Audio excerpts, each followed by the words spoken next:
Hey, what's going on? This is the Saturday Down South podcast. I am Connor O'Gara. Will, I don't want to scare anyone during spooky season, and I already regret saying spooky season, but we're at the halfway point of the season, man. Yeah. I was actually thinking about that today. And, the kind of plus side of it is, as we talked about, there's not really a pumpkin patch Saturday. And it feels like every weekend has been insane because of we've been hitting on the out-of-conference games and everything. So think of it this way. We're really just getting into the meat. Everything was an appetizer. Now we're really, now the playoff is going to be expanded dessert. Pumpkin Patch Sunday, that's better because the slate is just too good this year. It's too good of an October slate. And unless you're one of those people that gets a pumpkin in late September like we did, only to watch it rot very soon after, chances are you're probably not doing that in September. So yeah, just Pumpkin Patch Sunday, better. NFL's got, come on, you mean to tell me that 4:30 window with the NFL, the 4 o'clock, 4:30 window, and doesn't have some gaps in there? Buddy, come on. Absolutely does. All right, let's get to it. We have a great show coming up. Great show. Kentucky linebacker J.J. Weaver is going to join us in a bit, and we've got the Lad of the Week. But first, yes, the halfway point. Maybe we're a little past the halfway point, however you want to call it. Week 8, it is on the way. The slate is really, really good in the SEC. Will, let's start with Auburn and number 19, Mizzou. Mizzou's a 4.5-point favorite. The over-under I have for this one is 154.5 Auburn passing yards. Peyton Thorne's been better than that, right? In a couple of games, he had a lot of yards in the Oklahoma game. Now, what that did for him, who's to say? And maybe last year that would have felt like a realistic over-under, but this year it's more so to point out that Mizzou is allowing just 154.5 passing yards per game this season. That's 7th in the country. Really good.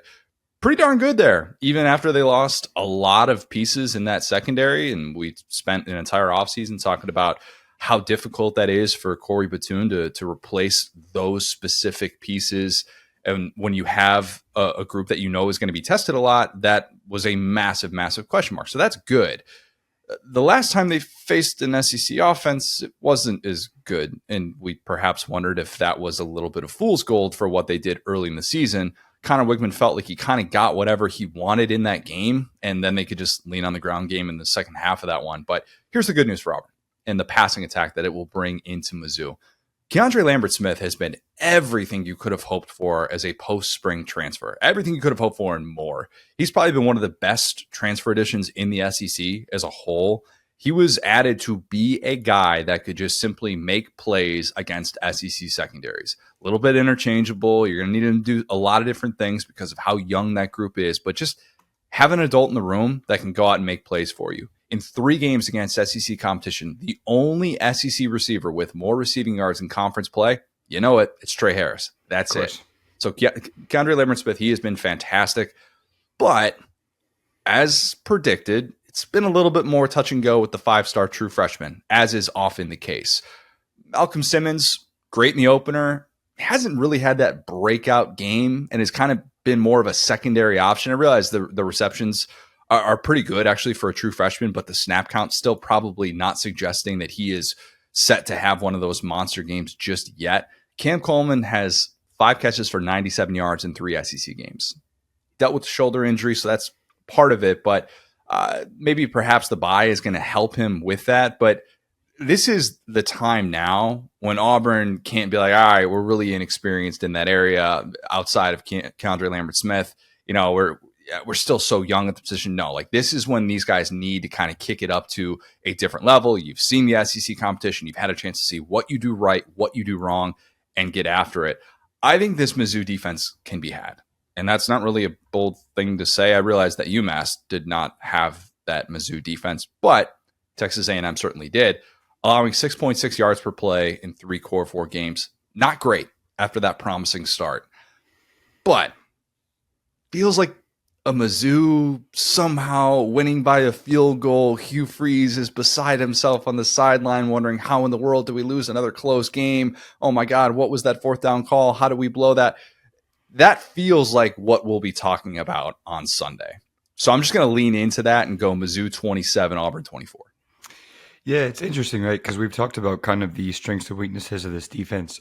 Against A&M, they kind of let Connor Wigman sit back there and, have all the time in the world. No pressure. Yep.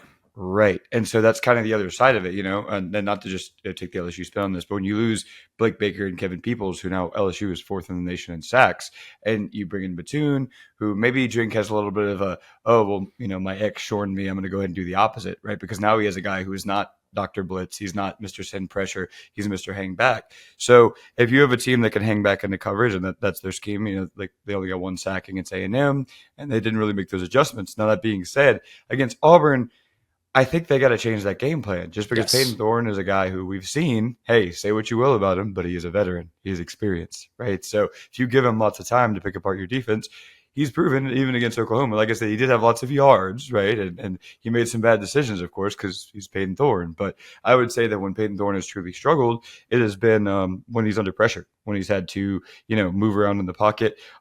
I'm saying this seriously. I know I'm smiling, but you also can't discount the wheels. He's a guy who's often been shown to take off. You can't just turn your back in man coverage, essentially, on those third down spots. He's good enough to do that. I agree.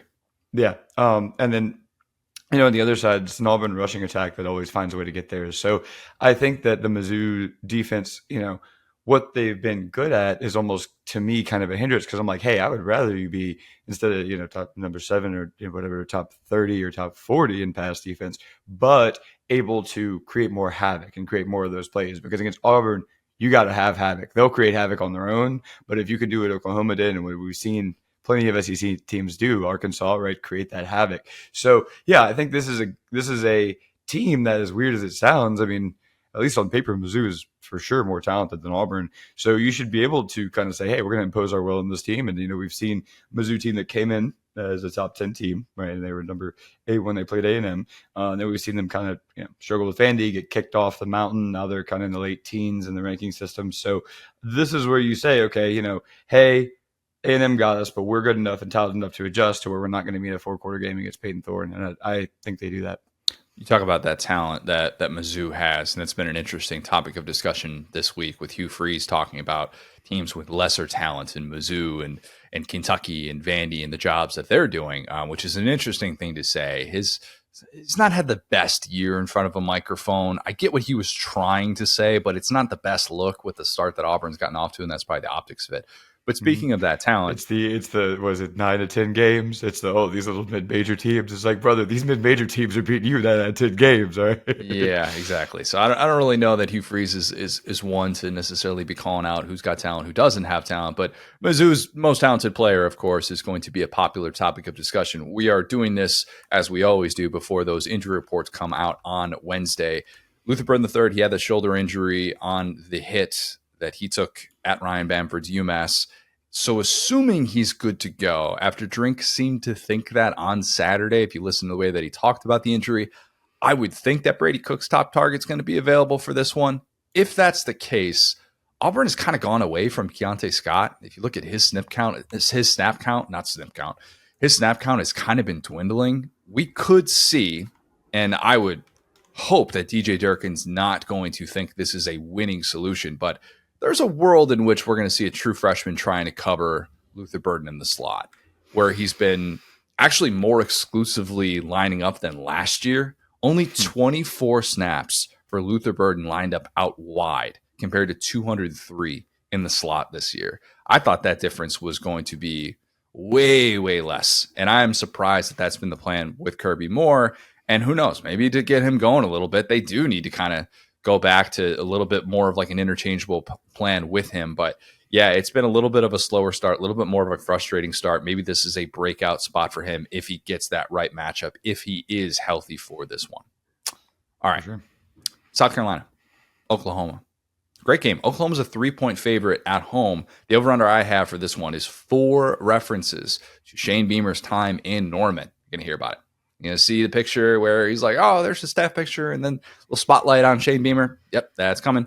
Oklahoma's just having to go on a tour of playing all of their ex-players and coaches. It's like one of those like good luck Chuck situations where it's like you got to defeat all your old, Scott Pilgrim, where you got to defeat all your old exes before you can find greatness. Sure. We're going to have what was it? Bob Stoops is going to get a job somewhere. He's going to get to be like an interim coach at another school. He would never do that. He would only be an interim coach at Oklahoma. But you get what I'm saying. Look, This is different than the Josh Heupel breakup, obviously, because it wasn't necessarily a bitter breakup. I mean, I've talked to Beamer before about his time in Norman, and he really enjoyed it there. And he knows that that played a big role in him getting that South Carolina job. But it's a fun storyline. And if SEC Media Days were any indication, it'll be discussed a ton. I think the only questions that Beamer answered at SEC Media Days were about his time in Oklahoma. That Oklahoma media, y'all are all over it. It's kind of crazy, like how much that was really established with his time in the main media room. But dare I say, correct me if I'm wrong here, you might disagree with this.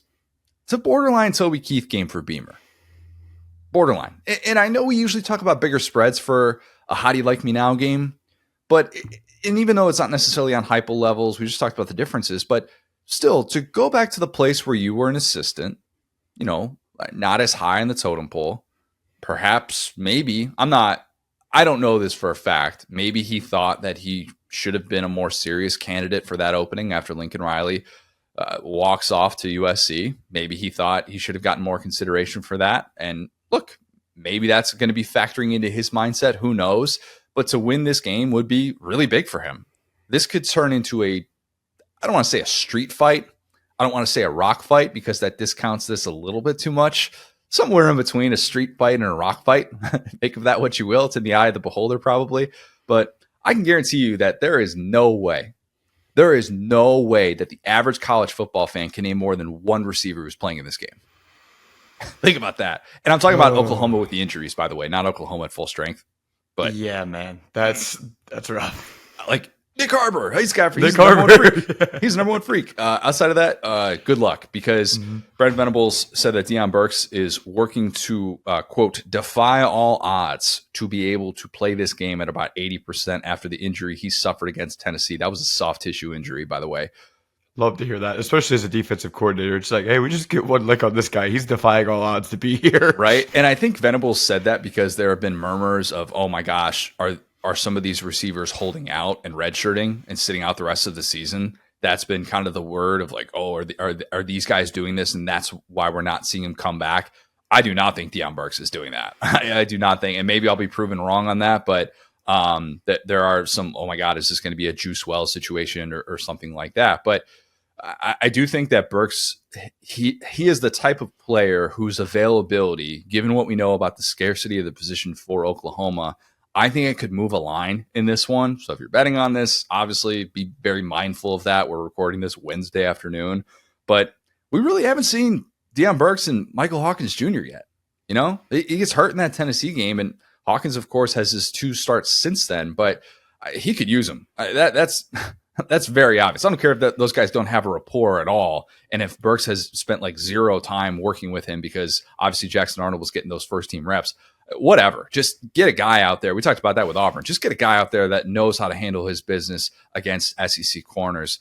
But based on that defy all odds breakdown, I would not assume that Deion Burks is back and playing in this one. Maybe he will defy all odds, but I wouldn't necessarily hold out hope that that's going to be the case. If you can believe it, Will, this has actually been kind of a good spot for Oklahoma after the Red River rivalry, because I was thinking about this. I was like, you know, emotional loss, like every rivalry loss is considered an emotional loss. So take what you will about that. But they haven't lost the following game after Red River since 2014.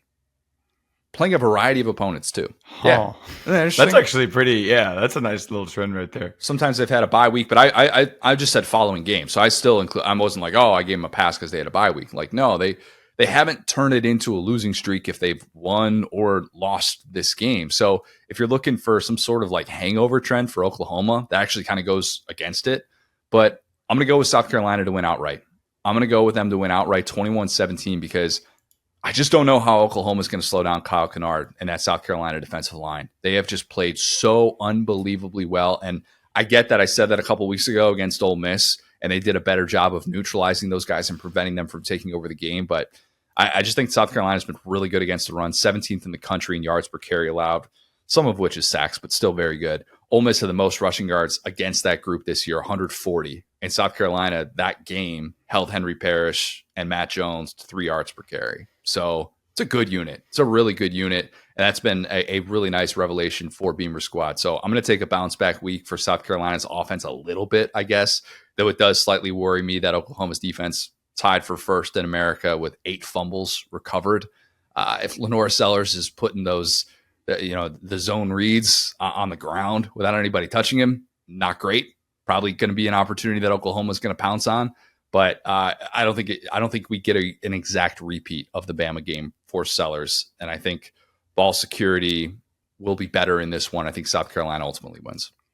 It's funny. On the last one, I was saying, okay, South Carolina has clearly been the best defensive line in America. And you retorted with, okay, well, Tennessee is right there. And you got to start to feel bad for Oklahoma at some point because they have this offense that's so banged up. The offensive line, I think, has played admirably. Considering all the, the turnover when you. Yeah, like if you think about it, man, when you have a freshman quarterback that completely changes the style of your offense, when you have, the guys in and out of the lineup as an offensive line, and also, a rushing attack that hasn't really had, the consistency that we expected from a guy like Sawchuk, right? So it's been a committee, but I think they've been fine enough. But fine enough doesn't cut it against South Carolina, nor did it against Tennessee. So, yeah, you want to be able to establish something, when the offense is kind of the way it has been. And again, this offense has played admirably. I want to keep using that word because it's all based on expectation, right? It's like when Arnold doesn't really pan out the way that you think, when the receivers are all hurt, when the running back room isn't what you thought it would be, all you can really do is the best you can, right? And this rushing attack has been solid, not great, obviously. And so point being, I think that's bad news when you look at a South Carolina front that just frustrated a much more talented Alabama front that's been improved from last year. So, yeah, I'm right there with you. I think that something about this season just tells me that Beamer is going to do something. Like I said, that's why I kept harping on it about Alabama and LSU last week with South Carolina. It's like they have to win one of these games. They have to win in several of these games, honestly, because like I said, I feel like they are building something, but you can't just keep taking moral victories in the SEC. So Oklahoma is a team that, again, their defense is,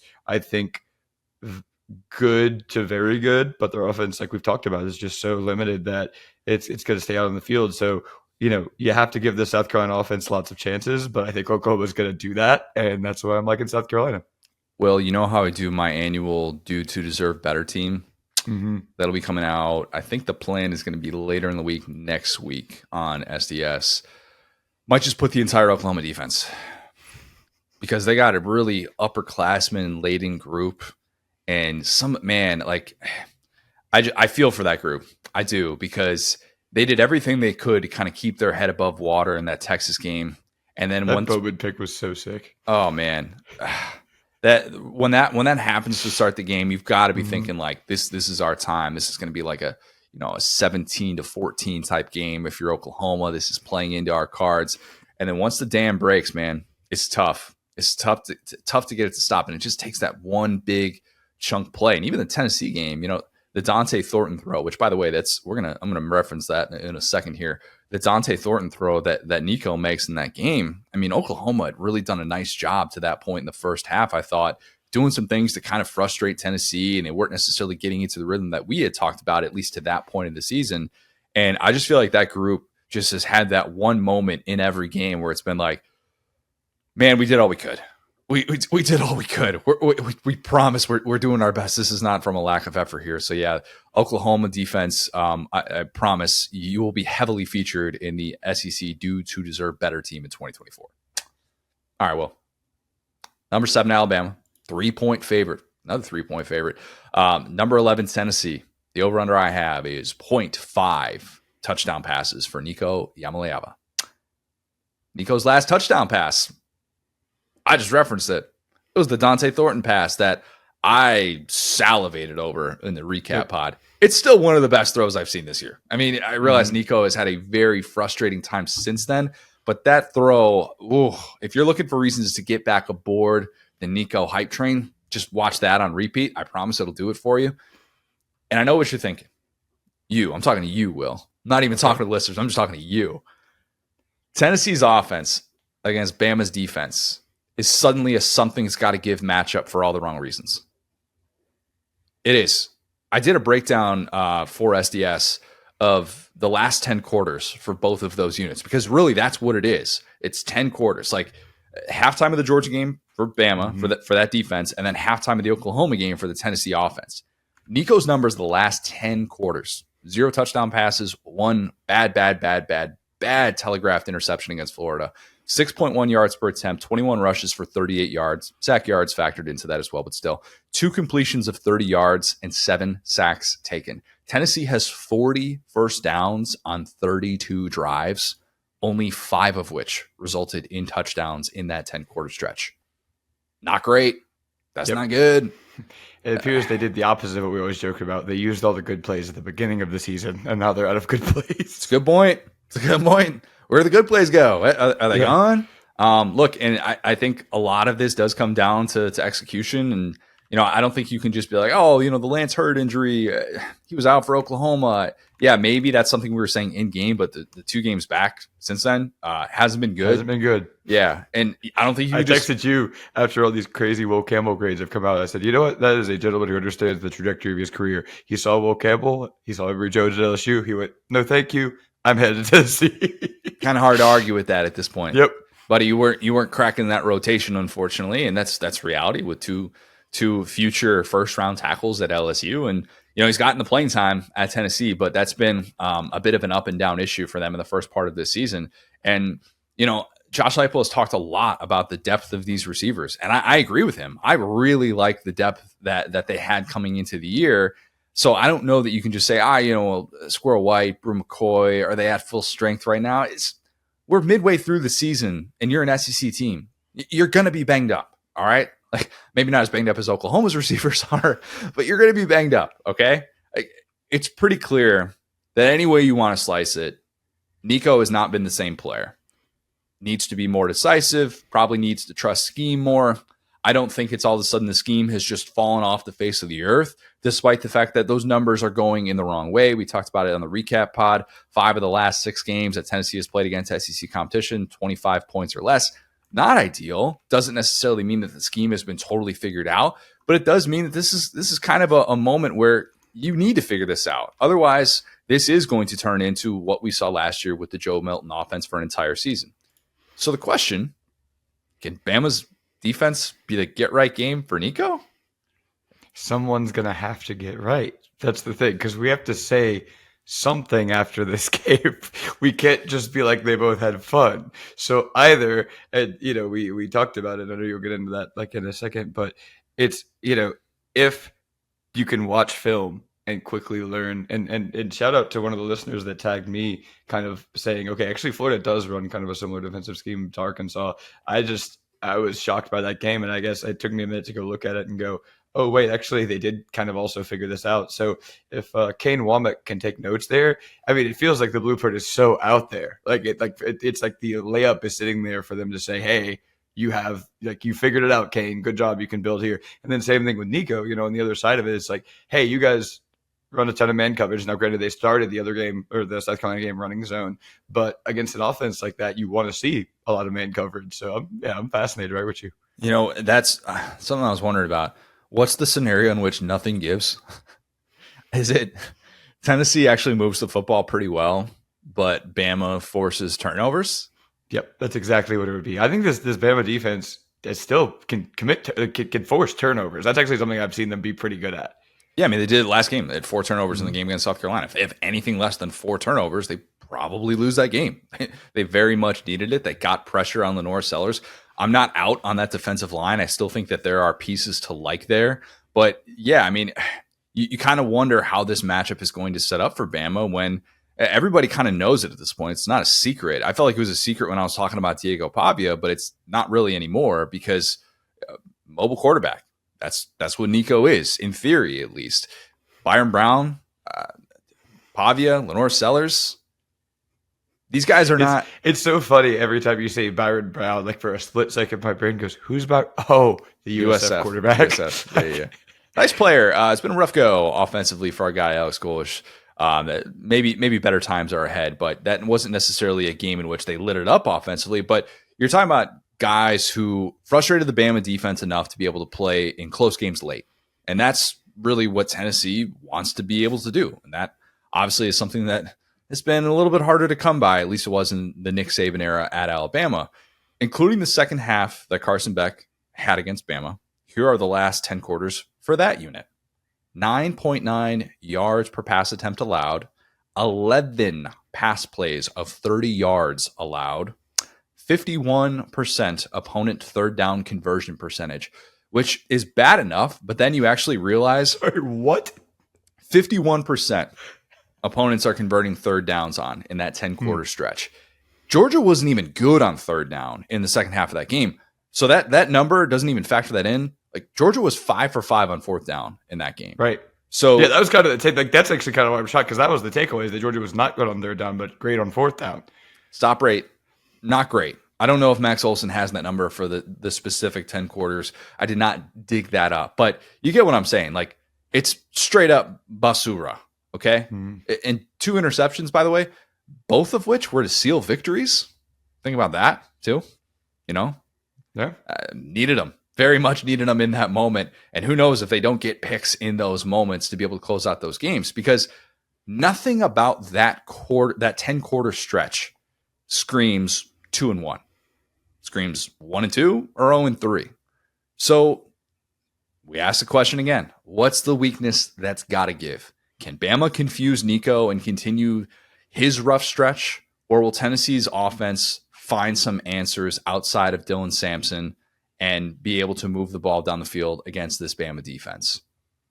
I think Tennessee has more of a blueprint for victory than Alabama does. Yeah, I know. And I say that as someone who predicted Jalen Milroe to win the Heisman Trophy. Thought a game like this would be a really good opportunity for him.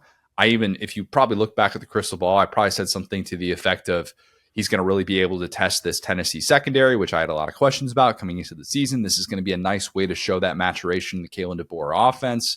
And by now, I would expect Nick Sheridan as a play caller has a really good rapport with him, know what he does well and what he doesn't do well.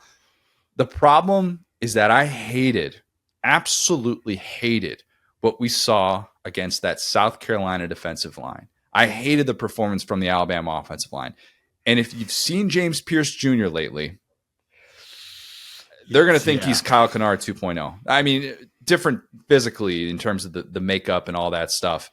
But I think that matchup with the Tennessee defensive front, even without Peely at linebacker, who unfortunately is out for the year, a big part of that unit, we'll see how it looks without him.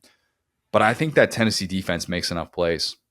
I won't rule out the idea of Jalen Milroe playing extremely well on the road, which if you look at the home road splits, I think he's been a better player on the road than he has at Bryant-Denny, as weird as that sounds. But I think the Vols win a weird, wild, back and forth game. Tennessee wins 28-27. Man, it's like I was about. You've gone back and forth on this, haven't you? I really have. I was about to pick Alabama, but then you just keyed me in to the fact that they also have to block Tennessee. Yep. People forget that. Yeah. Because I'm thinking about the other end of it where I'm going, okay, now again, I know this is not Nico. This is our boy, Joe Milton. But I'm imagining whenever they were playing at Florida, there was that glorious Desmond Watson hit. And I joked about you could hear the Enya music playing. This high arcing trebuchet like through, may it be. It was like that was exactly how the South Carolina game ended for Alabama against the North Sellers. And I'm thinking to myself now, we've said obviously this is a different quarterback, but it's not really functionally at this point. So I think this is a big time prove it game for Nico. And I think that the ability to force turnovers by the veteran players on this defense. I'm not going to call it a veteran defense because that assumes everyone knows what they're doing out there, but they have veteran players who have been playing defense for a long time. And I think the Tennessee offensive line is also struggling. So I think we're going to see, hey, listen, if you like defensive line play, tune into this one. You're going to see some offensive tackles, hands on the hips, sweating profusely, looking at the sidelines, saying, no, don't sub me out. I was just confused. I'll be fine next play. But yeah, that being said, I mean, I think I just got to trust Jalen Milroe. I think I got to trust Jalen Milroe at the end of the day. I think that these close games always favor him. To your point, that's why, to a degree, they won the the South Carolina game is that, I mean, now granted, their defense really locked in at the end. But I feel like these Bama players they've found themselves in kind of the treehouse of horrors where they just keep playing the close games. And I think that they're better in those moments, and Tennessee tends to be worse. And so, yeah, I fully understand picking Tennessee, but because I could tell you exactly how it could happen as well. But the way I'd say it is, Florida's defense can figure out this offense, man. Like I said, I just feel like Ken Womack has to be able to. So it would be funny if he didn't. But I feel the situation where Tennessee's offense is dead in the water is so much more on the table for me because Jalen Milroe will just take off at a point. Like I think he could do something out there. You know how many passing plays of 30 yards Tennessee has allowed this entire season, Will? How many? I looked it up just now because I thought I remembered it as 3. It's 2. That's it. I think it's, what is it? Nationally, it's tied for number 1 in the country. Tied for number 1 in college football. Jalen Milroe is right. And I am a believer that he is maturing. He is getting better at the intermediate. He is getting better at being able to throw 15, 20 yards where he's not putting everything into a throw. But when he is at his absolute best, the deep ball is at his disposal. He's hitting Ryan Williams deep. I don't know if he's getting enough time to throw to Ryan Williams in this game. That's the issue. That's why Tennessee has been able to time and time again be like, hey, we got a lot of new pieces in the secondary. And I'm not saying the secondary is bad by any stretch of the imagination. I would never say anything like that Jermon McCoy could potentially hear and then decleat me as I'm walking into the grocery store or something like that. I mean, that guy frightens me. But what they have done is so impressive because teams are fearful to drop back and try and stretch the field. They really are. And if you don't have your first, second read, you're kind of cooked. You can have all the confidence in the world. You can have DJ Lagway level confidence. And still, he was overwhelmed the vast majority of that game with the exception of that throw on 3rd and 18. So that's the issue that I have with Bama. And, I'm not ruling out the idea of Bama winning at Tennessee. I mean, it'd be a fool to rule out a Bama, victory against the Vols. But still, it is not the best. It's just not the best matchup for them right now. And I didn't think I'd be talking about Bama having 2 losses this early in the season. But, man, as we're going to talk obviously about Georgia and Texas later. But there's a chance come Sunday, we're talking about Georgia and Bama both having 2 SEC losses already. Yeah, I mean, we were texting about this, the amount of 5-1. There are 5 teams in the SEC right now that are 5-1, and it kind of reads like that Star Wars meme with Anakin and Padme. That it's like, okay, number 7 Alabama versus number 11 Tennessee. We're gonna see great offense from Tennessee, great defense for Alabama, right? It's like, no, one of these teams doesn't deserve the ranking. We're just not sure which one. I know. And it's so crazy that this is a top. I mean, I could almost say top 10 because it's 11-7, but it's almost a top 10 matchup. And yet we're going to know by the end of this game that one of these teams is probably not close to that, probably because the odds of this being a high level game with all 4 phases and not counting special teams, right? Like the two units that are on the field 90% of the game, those 4 total units playing well, like the offense defense of both teams, is just so, to me, that would be the most shocking result. Like, you could tell me that one side of each team plays well. You could really tell me that nothing goes well for either team just because it's going to be a little bit of a slog because of the line play. So yeah, I will say it's almost like with Milroe, we got to get back to him running, man. It's not because of the scheme. The scheme is good. We talked about this last time, but it's that, yeah, you're right. He doesn't have time to get through 3 and 4 reads. If he doesn't see Ryan Williams doing a TikTok dance over there, he's so open. He probably just needs to take off because Ryan Williams, and a great note there, man. Ryan Williams has got to be averaging 2 or 3 of those plays a game. We talk about so that's another actually unstoppable force and movable object is the Tennessee, the back end of their defense, which is created by their front 7, and Ryan Williams, who it just feels like that dude is living life at everyone else is at 0.75 speed. It's like the ball gets near him and he's like, okay, let me adjust my shoe. Let me grab this. Let me put you in the dirt. Let me take off. So that's the question for you. What was the exact number you gave me as far as a deep play? Ryan Williams has 8 catches of 30 yards this season in 6 games. Nationally, he's tied for 2nd in the country.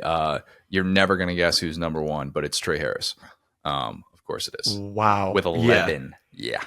Yeah. So that's That's the thing. So let's set the over-under there. Do you think he gets to 2 of those plays by himself? I mean, I can't pick Tennessee and then say yes because He had that against Vandy. Yes, you can. he's going to get 1. Yeah, true. That's a good point. That's a good point. He could. That has nothing to do with Cade Wabach. If Alabama scored 40 points, they could still lose a game. Yeah, that's fair. That's fair. I'll say he gets 1, not 2, but not 2. Yeah, difficult matchup. Alabama maybe benefiting from the fact that Wisconsin doesn't look as much like a doormat, and Vandy. Nobody's a bigger Vandy fan right now than Bama because I tweeted this earlier about how like I think that we're going to see a team get into the playoff that's got a worse loss than Bama losing to Vandy. Which, if I had said that a couple weeks ago, that would have looked crazy. But Notre Dame is the team that everybody's. I was about to say Notre Dame will finesse their way in there. Heather Dinich like quote tweeted that was like just the Shamrock logo. I was like, yep, that makes a lot of sense. Yep, you're exactly right.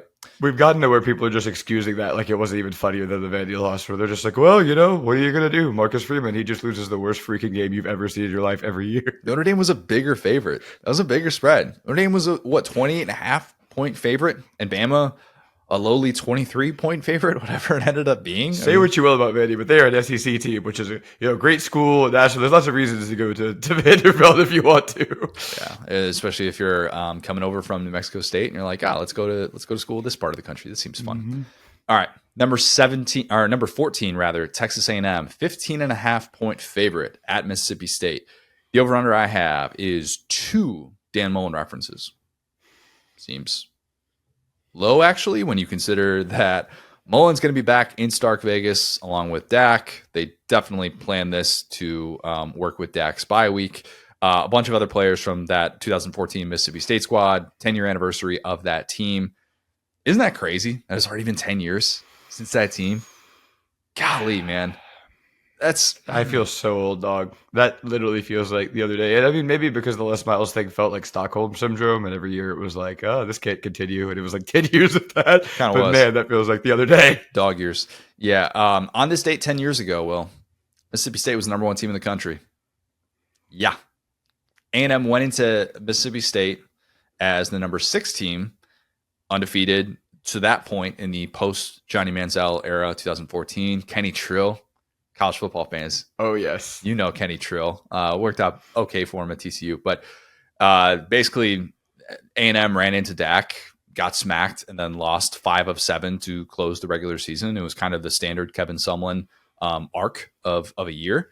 Different circumstances this time. That was the last big win of Dak's career. No, Bama was after. He lost to Bama. What was I was going to say, when did he beat Bama? Hold on. No, I think he had one more big one after that in 2014. I'm sure it was LSU, now that I'm saying that. It probably was. No, they play LSU your birthday weekend, don't they? They sure do. Yeah, so LSU was before that. That was when people were like, Mississippi State's legit, when they went to Death Valley and won that game. But yeah. I'll never forget. That was right when I started at SDS. And it was a bunch of I was in my early 20s. I was just getting out of college. It was a bunch of grown dudes. And I was just watching LSU get smacked by Mississippi State for the first or second time I could remember. And I was like, I got to walk out of this editing bay into a room full of dudes who just saw my team get smacked. And I was by myself. It was so funny. That was a great year for State. That was a really fun team. It's just a great year for college football in general. Yeah. It's why I push back on the college football's better when this team is good. That year freaking ruled, and it ruled because we had teams like Mississippi State that popped up out of nowhere. We missed the 10-year anniversary of the Katy Perry College Game Day game, Ole Miss popping up and beating Bama. That year was chaos. It wasn't 2007 levels, but 2014 was so fun. We did an entire It Just Meant More about it because of the randomness week to week that we felt, and it was a great year, not because this traditional power was back and playing well. It's just such a dumb take. Anyway. What were we talking about? Oh, yeah. A&M going into Mississippi State. They will not be playing quite with the same circumstances as they did 10 years ago. A&M, fortunately for them, already got the first loss out of the way, so that's good. Thankfully for the Aggies, non-conference Kelly play. Coaching tree. Watch out. Smart. Week 1 doesn't count, boys. Mike Elko, he's a disciple. He gets it. He just had to lose that. He should have lost that game on a Sunday. That would have been even better. Then people would have been even more out on you, and you would have been like, oh, kind of quietly, they're winning a bunch of games. It does kind of feel like A&M has somewhat quietly won a lot of games. The Mizzou win was loud, very, very loud. But here's what I wonder about. Mississippi State has shown us in games at Texas and at Georgia, which is considered the toughest 2-game stretch that anybody has to play in college football this season. It showed us that it's perhaps not the pushover that it was when Toledo walked into Stark Vegas and basically took all their money and stole all their women. You didn't even give me time to mute there. I feel the 1-star review coming. Took all their Toledo. The Rockets came in there like guns ablazing, which they did. That's fair. Rockets ablazing, some would say. They got rocket launched. They did. This is kind of a big game for A&M, though. If you just look at it from the onset, and it's not going to get national attention or anything like that, but I do think this is quietly a very important game for what they're trying to do. For besides the obvious, trying to remain unbeaten in conference play, all those different things. You had the bye week coming off of the Mizzou beatdown. You're starting to get more of these pats on the back, right? You've got a chance to start off 4-0 in SEC play for the first time since 2016. And remember, that 3-year road losing streak ended at Florida. But I don't know that all of a sudden it means that it's smooth sailing from here on out. It's kind of like, oh, they're going to be the same team at home as they are on the road. I wouldn't necessarily assume that. I would still expect a big game from Nick Scorton, from Shamar Stewart. I think that they can frustrate a freshman quarterback. I like the chances of Connor Wigman having some big moments against what is the worst pass defense in the SEC, which is why Georgia just threw all over them. One of the many reasons why they did that.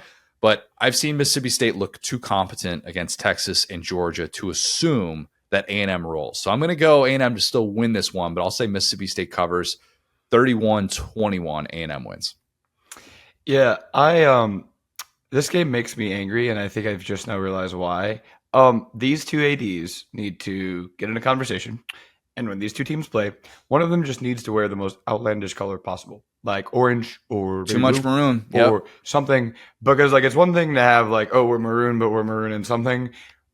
Every time I watch this game, and this year it's probably going to be, I mean, we'll see how the schedule shakes out. But if I were to put this on like a multi-view, it would be impossible to tell who has the ball. Just going to be honest with you. Yep. They need to just like, hey, putting little gold, like silver stars on your uniform does not let me know if you're Texas. I'm sorry. So like, I think they should just say, hey, home team, we're going to wear bright orange once a year. We're just going to blow it out. It's going to be like a UCF space game. Or, hey, if you're Mississippi State, just start wearing orange. See what happens. Just make it once a year and just claim this. Because I just feel like every time these teams play, I'm like, huh? Anyway, that being said, wait, you bring up a good point. Dak is going to be there, and Jerry Jones wouldn't approve of this. But could we get a little Giants, bring the jerseys to the game, and just have Mississippi State or A&M actually would be the better team. Just wear Cowboys jerseys. Just do that so we don't have as much maroon, because you're right. My eyes are going to be just in a pretzel watching this entire game. Too much maroon. It's too much maroon. Yeah, and I'm not the biggest maroon fan, but I think it can be done correctly, and I think both of these teams have their way of doing it correctly. But yeah, I feel like Texas A&M's defense has kind of arguably been more structurally sound than Georgia's, as insane as that sounds. So I feel like the way that, Mississippi State was able to hang around in this one against Georgia, at least, I don't feel like it's possible. Now on the other side of the ball, their defense has been kind of scrappy, I would call it, on the Mississippi State side. They did give up 1 billion passing yards last week. Carson Beck is pretty good, I still think, despite the amount of turnovers. You're often not going to get a college football quarterback in the SEC or like the Big Ten throwing for almost 500 yards. That does mean something. So yeah, I think at the end of the day, like this is exactly the kind of team that a guy like Elko, who is again like modeled after that kind of Brian Kelly tree, where like you kind of win the games you're supposed to win, and the ones that you're not supposed to win, you like struggle with. So yeah, I think this should be pretty easy for A&M just because they're so sound. And Mississippi State, man, and again, they got the cast of Hamilton playing for them. They're playing their butts off. This just isn't the year for them, but they've been scrappy, and I'll be interested by them next year, and maybe they'll get one this year. I just don't think it'll be this one. They're playing well enough. Like they're playing well enough to not be the puke on its shoes team that you just automatically pencil in as a win. I'll give Jeff Levy a lot of credit for that, because when I honestly, when Blake Shapen went down, I thought, well, that's curtains. This team is just sprinting towards 1-11 this year. Yep. And that has not necessarily been the case. You brought up an They're interesting like anti-Tennessee. They ran all the bad plays early. They've gotten better. Like I'm actually giving them credit, because when you start off and you lose at Arizona State, to a guy that like it seems like your head coach, but just over there. Then you get smoked by Toledo. It's like, well, and then you really like struggle against Florida too. It's like we're going nowhere but down. And then suddenly the two very hard games you play amazing in. Who knows? Maybe Michael Van Buren it becomes a superstar after taking the shove seen around the world by Kirby Smart. Maybe lights a fire under him. He's like, dang, I've got opposing coaches that are in my grill. I've got all the motivation in the world. Who knows? Maybe that's in store. We were texting about this. You brought up an interesting point. Is A&M underrated at 14? I think so. And like this is the classic thing that, I'm not going to super lean into it because if A&M had turned out to be crappy, I would never talk about this. But like kind of in the preseason stuff and even media days, I was like, A&M, like they could be a little squirrely this year. They could be a little bit scrappy because I love their coaching hires both on offense and defense. I think that people, and we talked about it at the time. You kind of like talked me down from the ledge when we initially talked about the Jimbo firing, which is like, hey, they could lose 30 guys out of the portal and still have more 4 and 5 star talent than most teams, even in the SEC, because the way that Jimbo was just stockpiling talent and then just wasting it. So point being, yeah, you lose some of the bigger name guys, but they've been like, I just keep saying it every time I talk about A&M, it's like structurally sound. And so point being, I broke down, we have these 5-1 teams, and I'm not going to like fully just like read the text out loud that I sent you. But if you look at Texas A&M, you could argue that they have like the best loss, which is week 1 against Notre Dame. Right. And they have one of the better wins. Now, obviously, like Georgia's kind of in a tier by themselves, right? Because they lost to Bama. Among the 5-1 teams, you're saying. Among the 5-1. So Correct. At the top in the whole SEC, Texas is undefeated. Obviously, when you're undefeated, you play like Texas have, you beat Michigan, you're number 1. That's easy. But vying for the second spot right now, right? Georgia has a conference loss, but it's at Bama, right? So, losing to Bama, who among us? And then their best win's number 10 Clemson, which is probably the best win overall. Well, yeah, like they're a number 10 team. But then if you look at A&M, it's like, well, they lost to Notre Dame, which, I mean, it's week 1. It's a first-year head coach. It's a guy that is from your coaching tree. It's kind of a nightmare scenario. I get that it's at home, but what are you supposed to do? Already be better than Marcus Freeman after your roster is like turned over at least, and you haven't played in one of these conferences? Like, it's not like he had stepped right in. Obviously he was the DC and such at A&M, but it's not like he knew all these players. It's not like he had his scheme in place. He had to kind of start over. So, yeah, as a believer in week 1 kind of doesn't matter, right? I think that at the point I made to you, and I really do believe this, if A&M had beaten Mizzou by fewer points, they get ranked higher. And I hate it when that happens, where a team just completely beats the snot out of another team. Then Mizzou falls off. Because then it looks like Mizzou is fraudulent, where in reality it's like, no, dude, Connor Wigman's been hurt all year. Like, that's the other part of it is, they struggled against Bowling Green. They didn't have their quarterback for most of this year.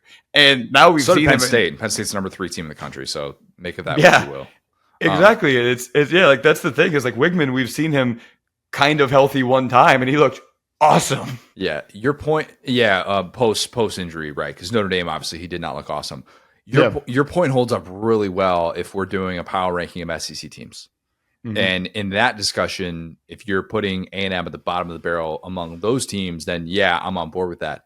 The problem and why they're not ranked higher, Notre Dame's at 12.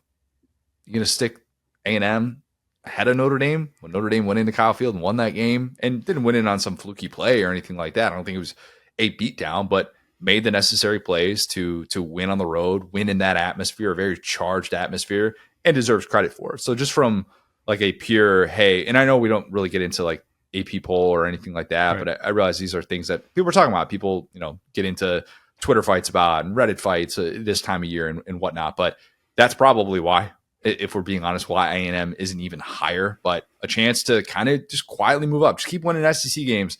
The rest will take care of itself. Yeah, I'm with you. I'm going to stick on this for a second because it is fascinating. I think it's a good opportunity to talk about some of those teams, right? Like, so you are right. Like, that is objectively a correct point.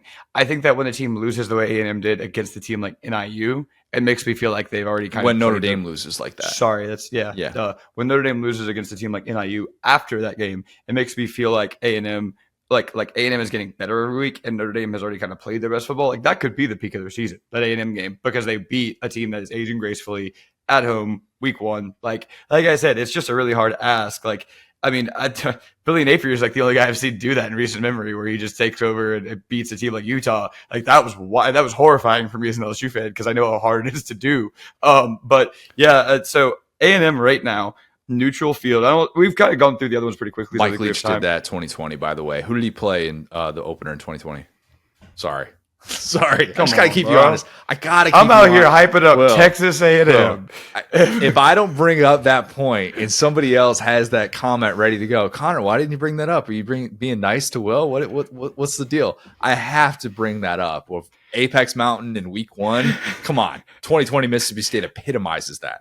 Oh yes, and that wasn't a good team though. That's the thing. That was a fraudulent LSU team. But I was already going to be mean LSU, so jokes on me.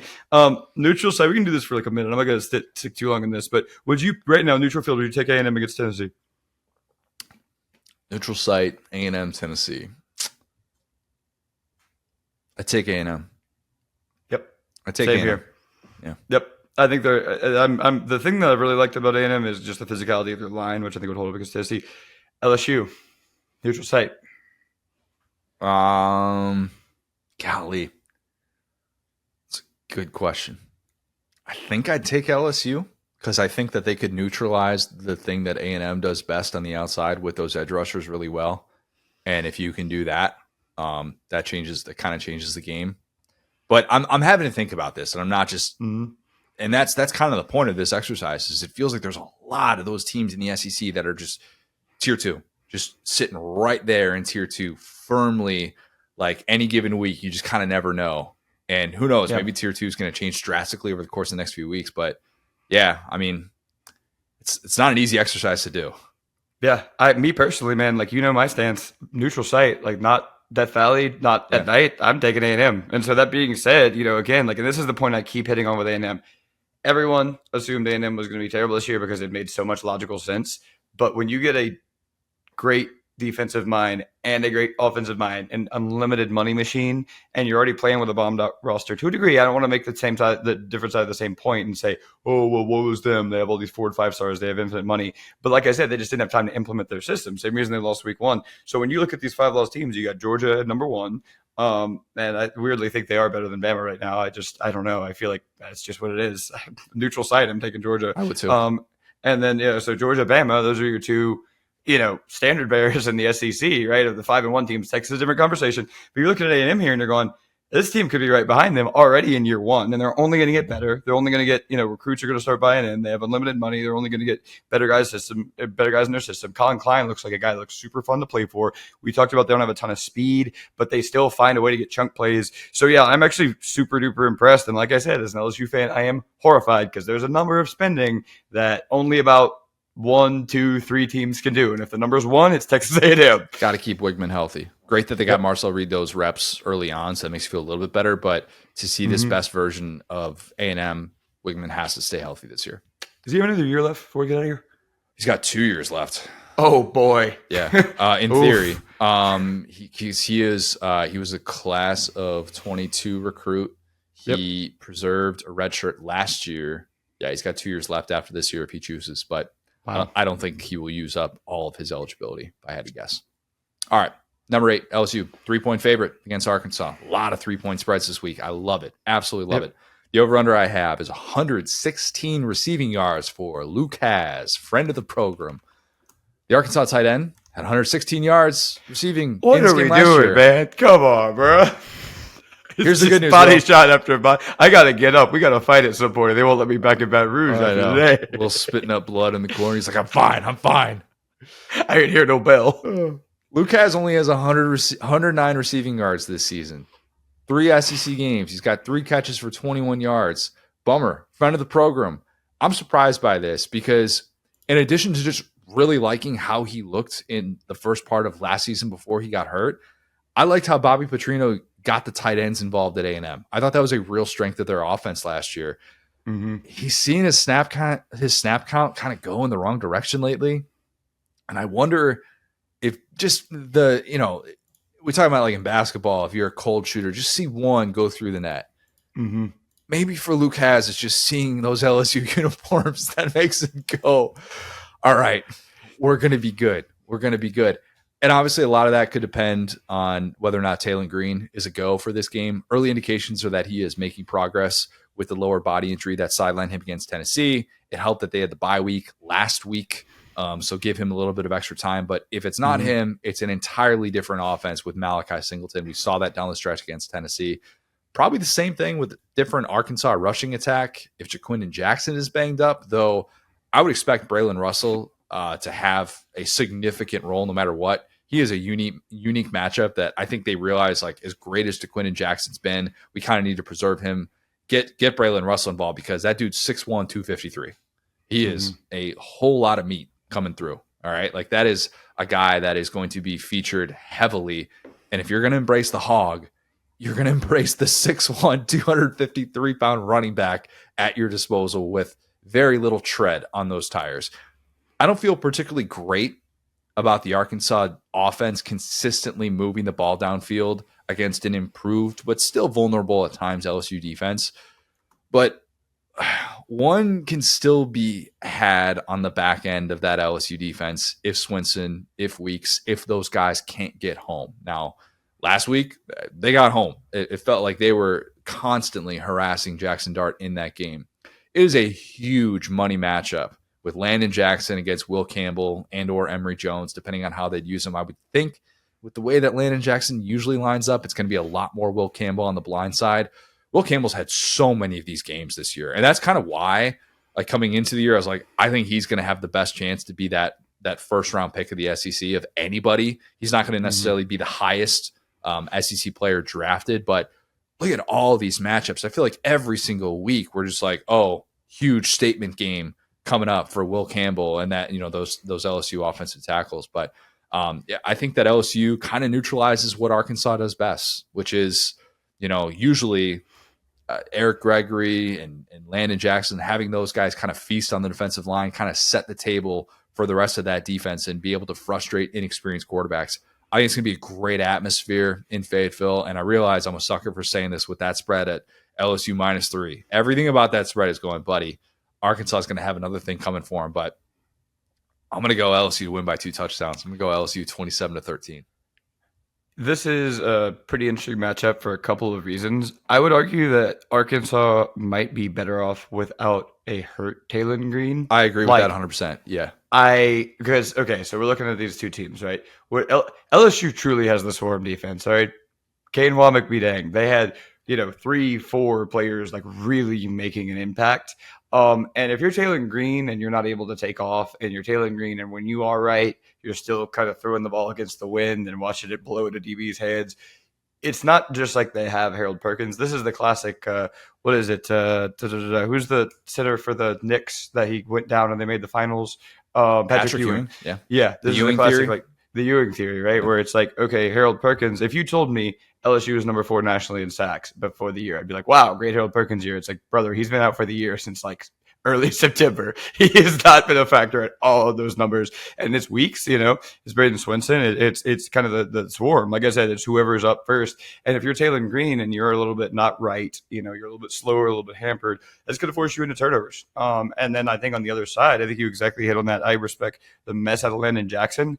But if I had to design a human being to neutralize Landon Jackson, Will Campbell is that guy. It's terrifying. I sent you a clip of it today. His stance is like actually kind of goofy footed, and the amount of power that Will Campbell is able to generate, the amount of just force and torque he is when he kind of looks like he's like off his footing the entire time. And then you see a guy running at him at full speed and they just get stopped. Like they hit a brick wall. And it's like, how is he doing this? He's barely using his legs. And it's like, once he gets, as weird as that sounds, like, cause I know Brad Davis is a great coach and Brian Kelly does that, but it feels like he has another tier to go once he gets to the NFL, because he just looks like he doesn't have that like very clean get off the way that a lot of these linemen do. So that being said, we already saw last week a pretty good amount of pressure on the interior by Ole Miss. But if the interior was the weakness of LSU's offensive line, and Tennessee and Arkansas is a team that is an exterior team, that's LSU's bread and butter, So I actually know, this has been 2 close games under Brian Kelly and Sam Pittman, right? The one in Fayetteville a couple of years ago, the Harold Perkins game, where like everybody had the flu. It was the only bad offensive game I've ever seen Jaden Daniels have in my life. He was out there, him and Harold Perkins were like throwing up on the sidelines. Was it clam chowder they were giving him? Clam chowder that they had on the sideline. Who doesn't want some nice clam chowder ready to go? That'll warm you up at 11 a.m. when it's 25 degrees out. Ugh. All Brian Kelly had to do was get some gumbo. Naturally, he got clam chowder.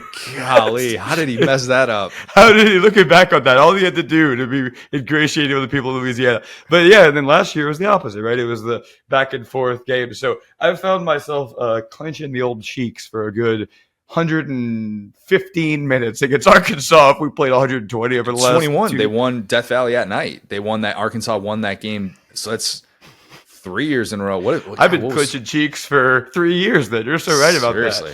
that. That was the one that I feel like it was an overtime game. That was the game I was talking about last podcast with Nussmeier. And so point being, like, I do think this is finally the year that LSU pulls away. I don't know what it is about, Sam Pittman or whatever he has going on, but they've almost won a low scoring game. They've almost won a high scoring game. This one does feel like, though, eventually LSU's got to just stop running these weird zodiac formations and just running the ball. It's so funny to me, and I don't get it. So, yeah, I think LSU's defensive improvement, I mean, again, that is something that you were more right than I was about. I thought they would still be kind of lost on the back end, but Zy Alexander being healthy has been next level. Yeah, and I think those linebackers, particularly Weeks, have come around to the point where I'm not as worried about. Why did I just say that? I'm not as worried about Haz. Here we go. Yeah, watch this. This is the breakout game. It's coming. If a breakout game comes, I don't think Haz owns Louisiana like Harold Perkins still owns the entire state of Arkansas. Right. But the conversation starts. Conversation starts when you do it year over year. Andrew Armstrong has been a really nice player for him. Would expect to see a lot of Zy Alexander on him. Would expect as well Travis Williams. Don't think he's going to be shying away from the matchup with Landon Jackson and Will Campbell, but a lot of stunts. Why wouldn't you? I mean, stunt up front. Don't try and make this a one-on-one with those two guys every single time, because you might win a couple of those, but your chances of getting after that LSU interior offensive line seem a little bit better. But think of the conversations we're having about Sam Pittman if he beats Tennessee and LSU in back-to-back games as top 10 teams. How about that? On the table and not that crazy. And I will say by running style, actually, I can't believe this. By running style, this is actually a game that I don't hate Josh Williams in because he's kind of a better between the tackles runner. Whereas Caden Durham, if you look at what Arkansas has done well with the 3-3-5 tight, they're able to kind of track guys that want to move laterally. So I won't be as upset if we get as much Josh Williams. We're going to get it regardless. So I just won't be upset this time. Caden Durham, sitting there with 3 carries in the fourth quarter for 25 yards, and LSU fans are just pulling their hair out. That's on the table. You know what? You're right. I'm one of the few that, because I had a group chat called Josh Williams hate group. I get it, but this time he's a he's a nice dude. The thing about him is he just keeps fighting people after he gets 3 yards. So I'm just worried that one day that's going to cost us a game. Didn't against Florida last year. Anyway, fair, very true. All right, the big one. Number 5 Georgia. Number 1 Texas. Texas a 5-point favorite. The over-under I have is 0.5 references to Sam Ehlinger. We're back. I held the A because he held the A, and I hated how long he held the A when he said that. Nearly 6 years ago that was, Will. I'd argue Texas is responsible for the 2 most embarrassing moments of the playoff era, and they both happened that night in the Sugar Bowl. That moment, as well as Bevo charging Uga like a psycho. Bad look all around. Texas, as we know, was not back after a 4-loss season, as Sam Ehlinger tried to declare. But Texas is indeed facing Georgia for the first time since then.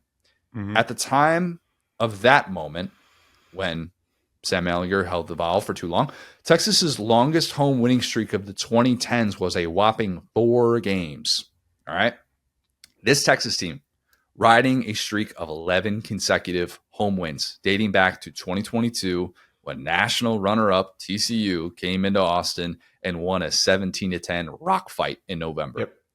And for Kirby Smart, I know this is going to be a little bit repetitive, but it is still a box that he has not checked.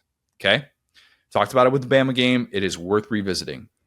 3 true road games against AP top 10 teams for Kirby Smart in his career as a head coach. 2017 at number 10 Auburn, lost that one 40-17. 2020 at number 2 Alabama, COVID crowd, didn't matter, lost that one 41-24.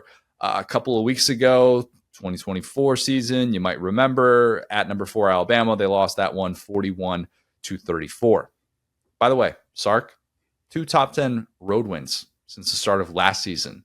One at Bama last year, and then this year at Michigan. That matters a little bit less for a game in which he's going to be at home. The good news for Kirby is that he's getting closer. The bad news is that in 3 true road games against AP top 10 teams, Kirby Smart's defense allowed a minimum of 40 points. That is not ideal for Georgia. It's also not ideal that through this point of the season, we're at the midway point. Remember, again, I'm not trying to spook everybody, but we are at the midway point of the season. I don't think Carson Beck has a true go-to receiver.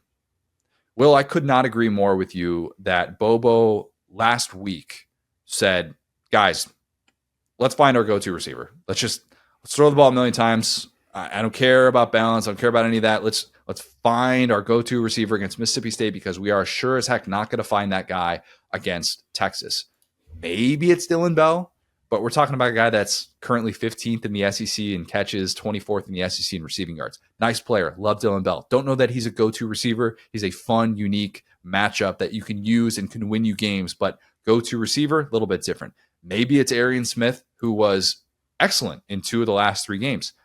But Smith, in his 5 years at Georgia, has never had consecutive games against FBS competition with 25 receiving yards. Will, that's not a go-to receiver. It's not, okay? Now feels like a good time for Georgia to find whoever that is. And maybe it is going to be Arian Smith ending that drought in this game. Some have pointed out that despite the fact that this Texas defense is now number 1 in the country in scoring defense, yards per play allowed, yards per game allowed, yards per pass allowed, TD passes allowed, opposing 10-yard scrimmage plays, and opposing 20-yard scrimmage plays. I think I got it all. Oh, wait, I didn't. First in opposing 30-yard scrimmage plays as well. Some have pointed out that the offenses that Texas has faced, not great. They could be better. How much of that is because Texas is really good? How much of that is because those offenses aren't very good? I don't know. We'll find out this weekend. Georgia's the first offense that Texas will face that is inside the top 70 in FBS in scoring. Mississippi State is the only offense that Texas has faced that's inside the top 95 in scoring. Yeah. Georgia, only at 35. You'd think they'd be better. They're not. Not necessarily a lights out group just yet, especially when they have not really found those chunk plays in the ground game. Georgia fans, I need you to listen up here, okay? Maybe turn this up a little bit, look me in the eye, whatever. We're having a conversation, all right? Me and you, mano y mano. I believe I have picked your football team to win each of the last 26 games that it played, and I went back and counted, okay? The last time that I didn't pick your football team to win a game was 2022, the Tennessee game. It was my preseason prediction.